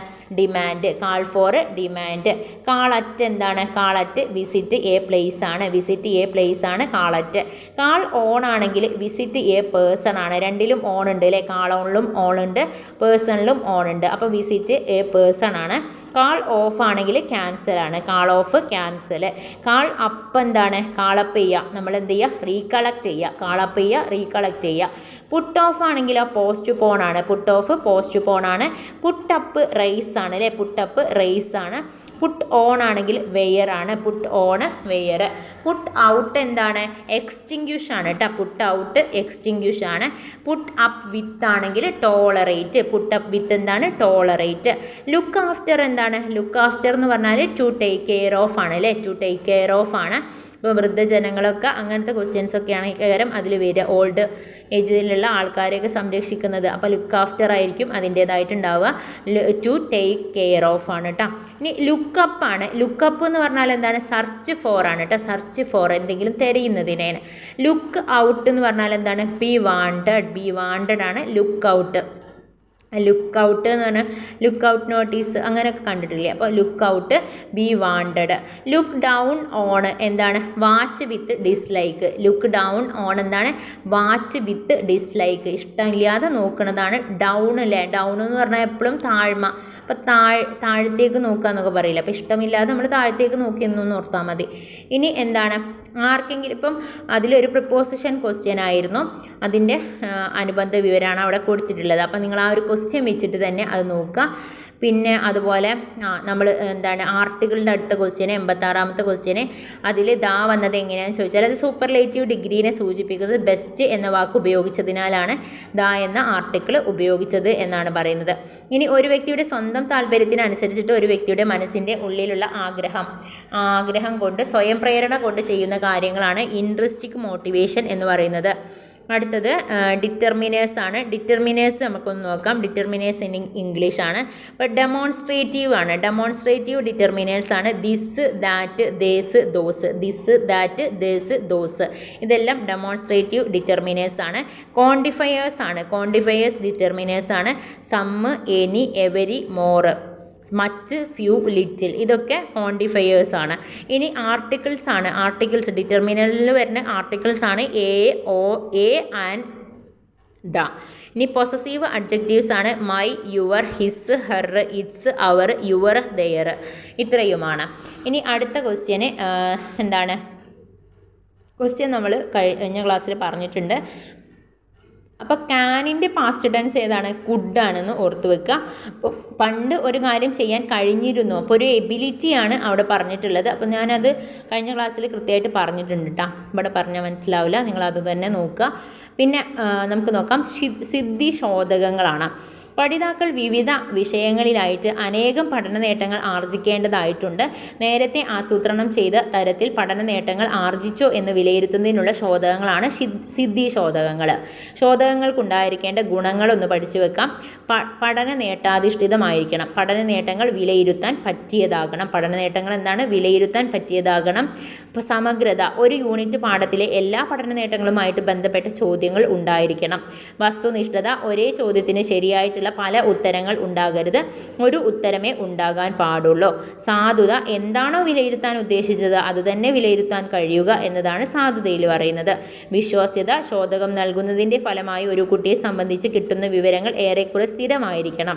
ആ ഗുണമാണ് വിശ്വാസ്യത. ഇനി വിവേചനം, ഒരു ക്ലാസ്സിൽ വിവിധ നിലവാരത്തിലുള്ള പഠിതാക്കൾ ഉണ്ടായിരിക്കും. ഓരോരുത്തരുടെയും നിലവാരം തിരിച്ചറിയാൻ കഴിയണം. ശോധകത്തിൽ നിന്നും കിട്ടുന്ന അളവുകൾ ഇതിന് പര്യാപ്തമാകണം. ഈ ഗുണത്തെയാണ് വിവേചനം എന്ന് പറയുന്നത്. ഇനി നിദാന ശോധകങ്ങളാണ്. പഠിതാവ് പഠന നേട്ടങ്ങൾ എത്താത്തതിൻ്റെ കാരണങ്ങൾ കണ്ടുപിടിക്കാനായി നടത്തുന്ന ശോധകങ്ങളാണ് നിദാന ശോധകങ്ങൾ. എന്താണ്? Diagnostic tests. ഇനി കാരണങ്ങൾ നിർണ്ണയിക്കുന്നതിൻ്റെ നിദാന നിർണ്ണയം എന്ന് പറയും. അതിനായിട്ട് പ്രീ ടെസ്റ്റുകളും പോസ്റ്റ് ടെസ്റ്റുകളും ഉപയോഗിക്കാം. മാനകീകൃത ശോധകങ്ങൾ, വിവിധ സ്കൂളുകൾ, വിവിധ വിഷയങ്ങൾ തുടങ്ങിയവയുടെ പ്രകടനം താരതമ്യം ചെയ്യുവാനും ഉന്നത വിദ്യാഭ്യാസത്തിലുള്ള യോഗ്യത സംസ്ഥാന അടിസ്ഥാനത്തിലോ ദേശീയ അടിസ്ഥാനത്തിലോ തീരുമാനിക്കേണ്ടി വരുമ്പോഴും പൊതുപരീക്ഷകൾ നടത്തേണ്ടി വരുമ്പോഴും ഇതിനുപയോഗിക്കുന്ന ശോധകങ്ങളാണ് മാനകീകൃത ശോധകങ്ങൾ. ബുദ്ധിശോധകങ്ങൾ, ബുദ്ധി നിലവാരം അളക്കുന്നതിനുള്ള ടെസ്റ്റാണ് ബുദ്ധിശോധകങ്ങൾ. ഉയർന്ന നിലവാരം പുലർത്തുന്ന ടെസ്റ്റാണിത്. ബുദ്ധിശോധകങ്ങൾ ഒരു മാനകീകൃത ശോധകം കൂടിയാണ്. പ്രതിഭാസമ്പന്നരെ തിരഞ്ഞെടുക്കാൻ ഉപയോഗിക്കുന്നു. അടുത്തത് കുറച്ച് തൂലികാ നാമങ്ങളാണ്. പാറപ്പുറത്ത് KE മത്തായി. അപ്പോൾ ഒന്നിച്ചങ്ങോട്ട് പഠിച്ചു വെച്ചാൽ മതി. Parappurath KE Mathai. Vilasini MK Menon. Sanjayan MR Nair. Ekalavyan KM Mathew. Mali V Madhavan Nair. Premji MP Bhattathiripad. Kakkanadan George Varghese. Induchoodan KK Neelakantan. Uroob PC Kuttikrishnan. Kesari Vengayil Kunhiraman Nair. Pamman RP Parameswara Menon. Pavanan PV Narayana Nair. Ashamenon K Sreekumar. P Ayyaneth AP Pathrose. Sahithya Panchanan PK Narayana Pillai. Vaisakhan MK Gopinathan Nair. Thikkodiyan P Kunhanandan Nair. Kovilan VV Ayyappan. Vikraman CR Keralavarma. Sumangala Leela Namboodiripad. VKN Vadakke Koottala Narayanankutty Nair. CD Kizhakkemuri Dominic Chacko Kizhakkemuri. Olappamanna Subramanian Namboodiripad. അടുത്തത് നാമത്തിന് പകരം നിൽക്കുന്ന നാമതുല്യമായ പദങ്ങളാണ് സർവനാമങ്ങൾ. സർവനാമങ്ങളെ പ്രധാനമായിട്ടും മൂന്നായിട്ട് തരംതിരിക്കാം. ഉത്തമ പുരുഷൻ, മധ്യമ പുരുഷൻ, പ്രഥമ പുരുഷൻ. ഉത്തമ പുരുഷൻ സംസാരിക്കുന്ന ആൾ തന്നെക്കുറിച്ച് പറയുമ്പോൾ പേരിന് പകരം ഉപയോഗിക്കുന്ന പദത്തെയാണ് ഞാൻ, ഞങ്ങൾ, നാം, നമ്മൾ, എൻ്റെ. മധ്യമ പുരുഷൻ ഏത് ആളിനോടാണോ സംസാരിക്കുന്നത് അയാളുടെ പേരിന് പകരം ഉപയോഗിക്കുന്ന നാമപദങ്ങളാണ് നീ, നിങ്ങൾ, താൻ, താങ്കൾ, തന്നെ. പ്രഥമ പുരുഷൻ രണ്ടുപേരും തമ്മിൽ സംസാരിക്കുമ്പോൾ ആരെപ്പറ്റി അഥവാ എന്തിനെപ്പറ്റി സംസാരിക്കുന്നുവോ അതിന് പകരം ഉപയോഗിക്കുന്ന നാമപദങ്ങളാണ് പ്രഥമ പുരുഷൻ. അവൻ, അവൾ, അത്. ജോർജ് ഓണക്കൂറിൻ്റെ പ്രധാന കൃതികളാണ് ഭൂമിയുടെ സ്പന്ദനം, പ്രണയത്തിൻ്റെ കനൽ വഴികൾ, കാമന, ഹൃദയത്തിലൊരു വാൾ, സമതലങ്ങൾക്കപ്പുറം, ഉൾക്കടൽ, അകലെ ആകാശം. ഇനി കുറച്ച് ആത്മകഥകൾ നോക്കാം. കണ്ണീരും കിനാവും വീട്ടി ഭട്ടതിരിപ്പാട്. കഴിഞ്ഞ കാലം KP കേശവമേനോൻ. ജീവിത സമരം C കേശവൻ. കൊഴിഞ്ഞ ഇലകൾ ജോസഫ് മുണ്ടശ്ശേരി. എൻ്റെ കഥ മാധവിക്കുട്ടി. അരങ്ങു കാണാത്ത നടൻ തിക്കൊടിയൻ. ജീവിത സ്മരണകൾ EV കൃഷ്ണപിള്ള. എൻ്റെ നാടക സ്മരണകൾ PJ ആൻ്റണി. ഒളിവിലെ ഓർമ്മകൾ തോപ്പിൽ ബാസി. എൻ്റെ കുതിപ്പും കിതപ്പും ഫാദർ ജോസഫ് വടക്കൻ. ആത്മകഥ KR ഗൗരിയമ്മ. കവിയുടെ കാൽപ്പാടുകൾ P കുഞ്ഞിരാമൻ നായർ. ഓർമ്മയുടെ അറകൾ വൈക്കം മുഹമ്മദ് ബഷീർ. ഓർമ്മയുടെ ഓളങ്ങളിൽ G ശങ്കരക്കുറുപ്പ്. എൻ്റെ വക്കീൽ ജീവിതം തകഴി. Service story Malayattoor Ramakrishnan. ഇനി കുറച്ച് പര്യായ പദങ്ങളാണ്. രക്തം, നിണം, ശോണിതം, രുധിരം, ലോഹിതം. ശബ്ദം, ധ്വനി, രവം, നിനാദം, ധ്വാനം, ഒലി. കിണർ, കൂപം, അപീനം, സുഭം, അന്തു. വെളുപ്പ്, ശുഭ്രം, ഘൗരം, ദൂസരം. നാവ്, ജിഹ്വ, രസന, രസജ്ഞ. മുല്ല, മല്ലിക, കുന്തം. ഗൃഹം, പവനം, ഗേഹം, സദനം, വേശ്മം. താമര, നളിനം, രാജീവം, അരവിന്ദം, പുഷ്കരം. ആകാശം, വാനം, മാനം, ഗഗനം, വ്യോമം, നഭസ്, അംബരം. കണ്ണാടി, ദർപ്പണം, മുകുരം, സ്ഫടികം, ആദർശം. നിരന്തര വിലയിരുത്തൽ. ഇപ്പം പോർട്ട്ഫോളിയോ വിലയിരുത്തൽ നമുക്കൊന്ന് നോക്കാം. പഠന പ്രവർത്തനങ്ങളുമായി ബന്ധപ്പെട്ട ഉൽപ്പന്നങ്ങളാണ് പോർട്ട്ഫോളിയോകൾ. കുട്ടികളുടെ രചനകൾ, പ്രബന്ധങ്ങൾ, കുട്ടികൾ നിർമ്മിച്ച സിനിമകൾ, ആർട്ട് പ്രോജക്റ്റുകൾ, വിവിധ ശേഖരങ്ങൾ തുടങ്ങി കുട്ടി പഠനത്തിനായിട്ട് രൂപപ്പെടുത്തിയ സാമഗ്രികളാണവ. അത്തരം പോർട്ട്ഫോളിയോകളെ വിലയിരുത്തി പഠിതാവിൻ്റെ നിലവാരം, നേടിയ പഠന നേട്ടങ്ങളുടെ അളവ് കണ്ടെത്തുന്നതിനുള്ള രീതിയാണ് പോർട്ട്ഫോളിയോ വിലയിരുത്തൽ. ഇവയുടെ വിലയിരുത്തുന്നതിനായി സ്വയം വിലയിരുത്തൽ, പരസ്പര വിലയിരുത്തൽ രീതി സ്വീകരിക്കാവുന്നതാണ്. വിലയിരുത്തൽ പ്രക്രിയയുടെ 3 തലങ്ങളാണ്: പഠനത്തിനായുള്ള വിലയിരുത്തൽ, വിലയിരുത്തൽ തന്നെ പഠനം, പഠനത്തെ വിലയിരുത്തൽ. പഠനത്തിനായിട്ടുള്ള വിലയിരുത്തൽ.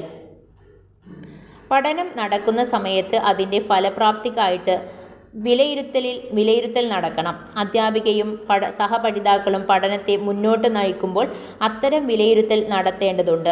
വിലയിരുത്തലിൻ്റെ അടിസ്ഥാനത്തിൽ അധ്യാപികയും സഹപാഠികളും നൽകുന്ന സഹായങ്ങളും ഫീഡ്ബാക്കും പഠനത്തിനായുള്ള വിലയിരുത്തലിൻ്റെ ഭാഗമാണ്.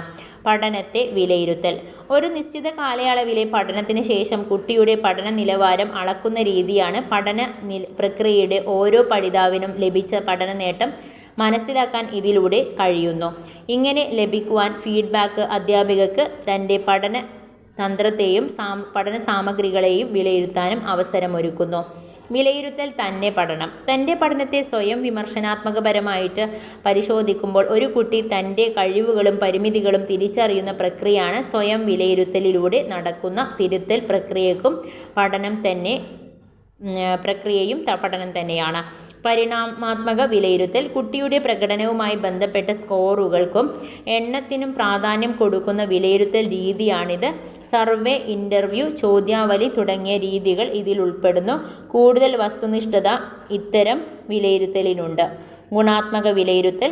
കുട്ടികളുടെ ശേഷികളും നൈപുണ്യങ്ങളെയും ആഴത്തിൽ അളക്കുവാൻ ഗുണാത്മക വിലയിരുത്തലിന് സാധിക്കുന്നു. നിരീക്ഷണം, ഡോക്യുമെൻ്റ്, പരിശോധന, പോർട്ട്ഫോളിയോ വിലയിരുത്തൽ, പ്രകടന പരിശോധന തുടങ്ങിയ രീതിയിൽ ഇതിലുപയോഗിക്കുന്നു. കൂടുതൽ ആഴത്തിൽ കുട്ടികളെ അളക്കാൻ ഈ രീതിയിലൂടെ കഴിയുന്നു. നിരന്തര വിലയിരുത്തൽ. നിരന്തരമായ വിലയിരുത്തൽ നടത്തി വേണ്ട ഫീഡ്ബാക്ക് നൽകി പഠിതാവിനെ പഠന നേട്ടങ്ങൾ നേടാൻ പ്രാപ്തനാക്കുകയെന്നത് വളരെ പ്രധാനമാണ്. ടേം വിലയിരുത്തൽ. ഓരോ ടേമിൻ്റെയും അവസാനം നടത്തുന്ന വിലയിരുത്തലാണ് ടേം വിലയിരുത്തൽ. ഓരോ ടേമിൽ വിവിധ വിഷയങ്ങളിൽ ആയിട്ട് നേടേണ്ട വിവിധ പഠന നേട്ടങ്ങൾ പഠിതാക്കൾക്ക് എത്രമാത്രം കൈവരിക്കാൻ കഴിഞ്ഞിട്ടുണ്ട് എന്നതാണ് ഇതിലൂടെ വിലയിരുത്തുന്നത്. ഒരു പ്രത്യേക കാലയളവിൽ പഠിതാവ് നേടേണ്ട ശേഷികൾ ഇവിടെ വിലയിരുത്തപ്പെടുന്നു. നിരന്തര വിലയിരുത്തലും ടേം വിലയിരുത്തലും പരസ്പര ബന്ധിതവും പരസ്പര പൂരകവുമായിരിക്കണമെന്ന് KCF 2007 ചൂണ്ടിക്കാട്ടുന്നു. സ്വയം വിലയിരുത്തൽ. പഠന നേട്ടം പൂർണ്ണമായി ആർജിക്കാൻ പഠിതാവ് പഠന പ്രക്രിയയെ സ്വയം വിലയിരുത്തുന്നത് ആവശ്യമാണ്. പഠന പ്രവർത്തനത്തിലെ ഭാഗമായി രൂപപ്പെടുത്തുന്ന ഉൽപ്പന്നവും വിലയിരുത്തേണ്ടതായിട്ടുണ്ട്. താൻ കടന്നു പോകുന്ന വഴികൾ വിലയിരുത്താൻ സ്വയം വിലയിരുത്തലിലൂടെ സാധിക്കുന്നു. പരസ്പര വിലയിരുത്തൽ. സാമൂഹ്യ ജ്ഞാനനിർമ്മിതിപരമായിട്ടുള്ള ക്ലാസ്സിലെ മറ്റൊരു വിലയിരുത്തൽ രീതിയാണ് പരസ്പരം വിലയിരുത്തൽ. ഓരോ പഠിതാവിൻ്റെയും നേട്ടം തിരിച്ചറിയാൻ സഹപാഠിയുടെ വിലയിരുത്തൽ അനിവാര്യമാണ്. വിലയിരുത്തൽ പ്രക്രിയയിൽ ഏർപ്പെടുന്ന സഹപാഠികൾക്കും അവരവരുടെ സ്വന്തം പ്രവർത്തനങ്ങളുടെ മേന്മ തിരിച്ചറിയാൻ ഇത് സഹായകമാണ്. ബാഹ്യ വിലയിരുത്തൽ. പഠിതാക്കളുടെ പഠനവുമായിട്ട് നേരിട്ട് ബന്ധമില്ലാത്ത ഒരു ബാഹ്യ ഏജൻസി നടത്തുന്ന വിലയിരുത്തലാണിത്. പൊതുപരീക്ഷകൾ ബാഹ്യ വിലയിരുത്തലിൻ്റെ പരിധിയിൽ വരുന്നു. വ്യക്തിഗത വിലയിരുത്തൽ. ഓരോ പഠിതാവിൻ്റെയും പഠന നേട്ടത്തിൽ എത്തിക്കുക എന്നതാണ് പഠന ബോധന പ്രവർത്തനത്തിൻ്റെ ആത്യന്തിക ലക്ഷ്യം എന്ന് പറയുന്നത്. അതിനായി വ്യക്തിപരമായി ഓരോ പഠിതാവിനെയും നിരന്തരം വിലയിരുത്തേണ്ടതായിട്ടുണ്ട്. രേഖയായിട്ടുള്ള ടീച്ചിങ് മാനുവലിൻ്റെ പ്രതികരണ പേജിലെ രേഖപ്പെടുത്തലും അതുമായിട്ട് ബന്ധപ്പെട്ട ഫീഡ്ബാക്കും പുനരാസൂത്രണവും ഇവിടെ ശ്രദ്ധേയമാണ്. വിവിധ പാഠ്യപദ്ധതി സമീപനങ്ങൾ ചുവടെ കൊടുക്കുന്നു. ഉദ്ഗ്രഥിതം, വിഷയബന്ധിതം. പാഠ്യപദ്ധതിയിലെ ഉള്ളടക്കത്തെ വിവിധ വിഷയങ്ങളായിട്ട് തിരിക്കാതെ സമഗ്രമായ അനുഭവങ്ങളായിട്ട് അവതരിപ്പിക്കുന്ന രീതിയാണ് ഉദ്ഗ്രഥിത രീതി. 1-2 ക്ലാസ്സുകളിൽ നാം ഈ രീതി അവലംബിക്കുന്നു. പാഠ്യപദ്ധതിയിലെ ഉള്ളടക്കത്തെ വിവിധ വിഷയങ്ങളുമായി വെവ്വേറെ അവതരിപ്പിക്കുന്നതാണ് വിഷയബന്ധിത രീതി. 3-ാം ക്ലാസ് മുതൽ വിഷയബന്ധിത രീതി സ്വീകരിക്കുന്നു. 3-ാം ക്ലാസ്സിലും 4-ാം ക്ലാസ്സിലും ഗണിതം, ഭാഷ, പരിസരബോധം, പഠനം എന്നിങ്ങനെ വിഷയം തിരിച്ച് പഠനാനുഭവങ്ങൾ നൽകുന്നു. 5-ാം ക്ലാസ്സിൽ പരിസര പഠനത്തിൻ്റെ ഉദ്ഗ്രഥന സ്വഭാവം മാറ്റി സാമൂഹ്യശാസ്ത്രം, അടിസ്ഥാന ശാസ്ത്രം എന്നിങ്ങനെ അവതരിപ്പിക്കുന്നു. രേഖീയം, ചാക്രികം. ഒരാവശ്യം പൂർണ്ണമായി പഠിച്ച ശേഷം വേറൊന്ന് അവതരിപ്പിക്കുന്ന രീതിയാണ് രേഖീയ രീതി. ഉദാഹരണമായി പ്രൈമറി ക്ലാസ്സുകളിലെ ഗണിത പുസ്തകത്തിൽ സംഖ്യാബോധം പൂർണ്ണമായി പഠിച്ച ശേഷം സങ്കലനം, പിന്നീട് വ്യവകലനം തുടർന്ന് ഭിന്നസംഖ്യകൾ ഈ രീതിയിലാണ് പാഠഭാഗങ്ങൾ ക്രമീകരിച്ചിരിക്കുന്നത്. എന്നാൽ ഒരാശയവും ഇങ്ങനെ പഠിക്കാനാവില്ലെന്നും തുടർച്ചയായിട്ടുള്ള ചാക്രിക അനുഭവങ്ങൾ ആശയരൂപീകരണത്തിന് ആവശ്യമാണെന്നും വാദിച്ചത് ജെറോം എസ് ബ്രൂണറും മറ്റുമാണ്. സംഖ്യാബോധവും സങ്കലനവും വ്യവകലനവും ഒക്കെയായി ബന്ധപ്പെട്ട അനുഭവങ്ങൾ സ്വാഭാവികമായിട്ട് സന്ദർഭങ്ങളിലാണ് വീണ്ടും വീണ്ടും അവതരിപ്പിക്കുന്നതാണ് ചാക്രിക പാഠ്യപദ്ധതിയുടെ സ്വഭാവം. ശിശു കേന്ദ്രീകൃതം, അധ്യാപക കേന്ദ്രീകൃതം. അധ്യാപകന് കൂടുതൽ പ്രാധാന്യം നൽകുന്നതാണ് അധ്യാപക കേന്ദ്രീകൃത പാഠ്യപദ്ധതി. അധ്യാപക പക്ഷത്തു നിന്നാണ് പാഠാവതരണവും വിലയിരുത്തലുമെല്ലാം വിശകലനം ചെയ്യുക. പഠിതാവിൻ്റെ കേന്ദ്രീകരിച്ചിട്ടുള്ള പാഠ്യപദ്ധതി പൂർണ്ണമായും കുട്ടിയുടെ പക്ഷത്തു നിന്നുള്ള ബോധന ശാസ്ത്രചിന്തകളാണ്. ഉൽപ്പന്നാധിഷ്ഠിതം, പ്രക്രിയാധിഷ്ഠിതം. ഒരു പ്രശ്നം എങ്ങനെ പരിഹരിച്ചു എന്ന് അന്വേഷിക്കാതെ പരിഹരിച്ചോ എന്ന് മാത്രം അന്വേഷിക്കുന്നതാണ് ഉൽപ്പന്നാധിഷ്ഠിത രീതി.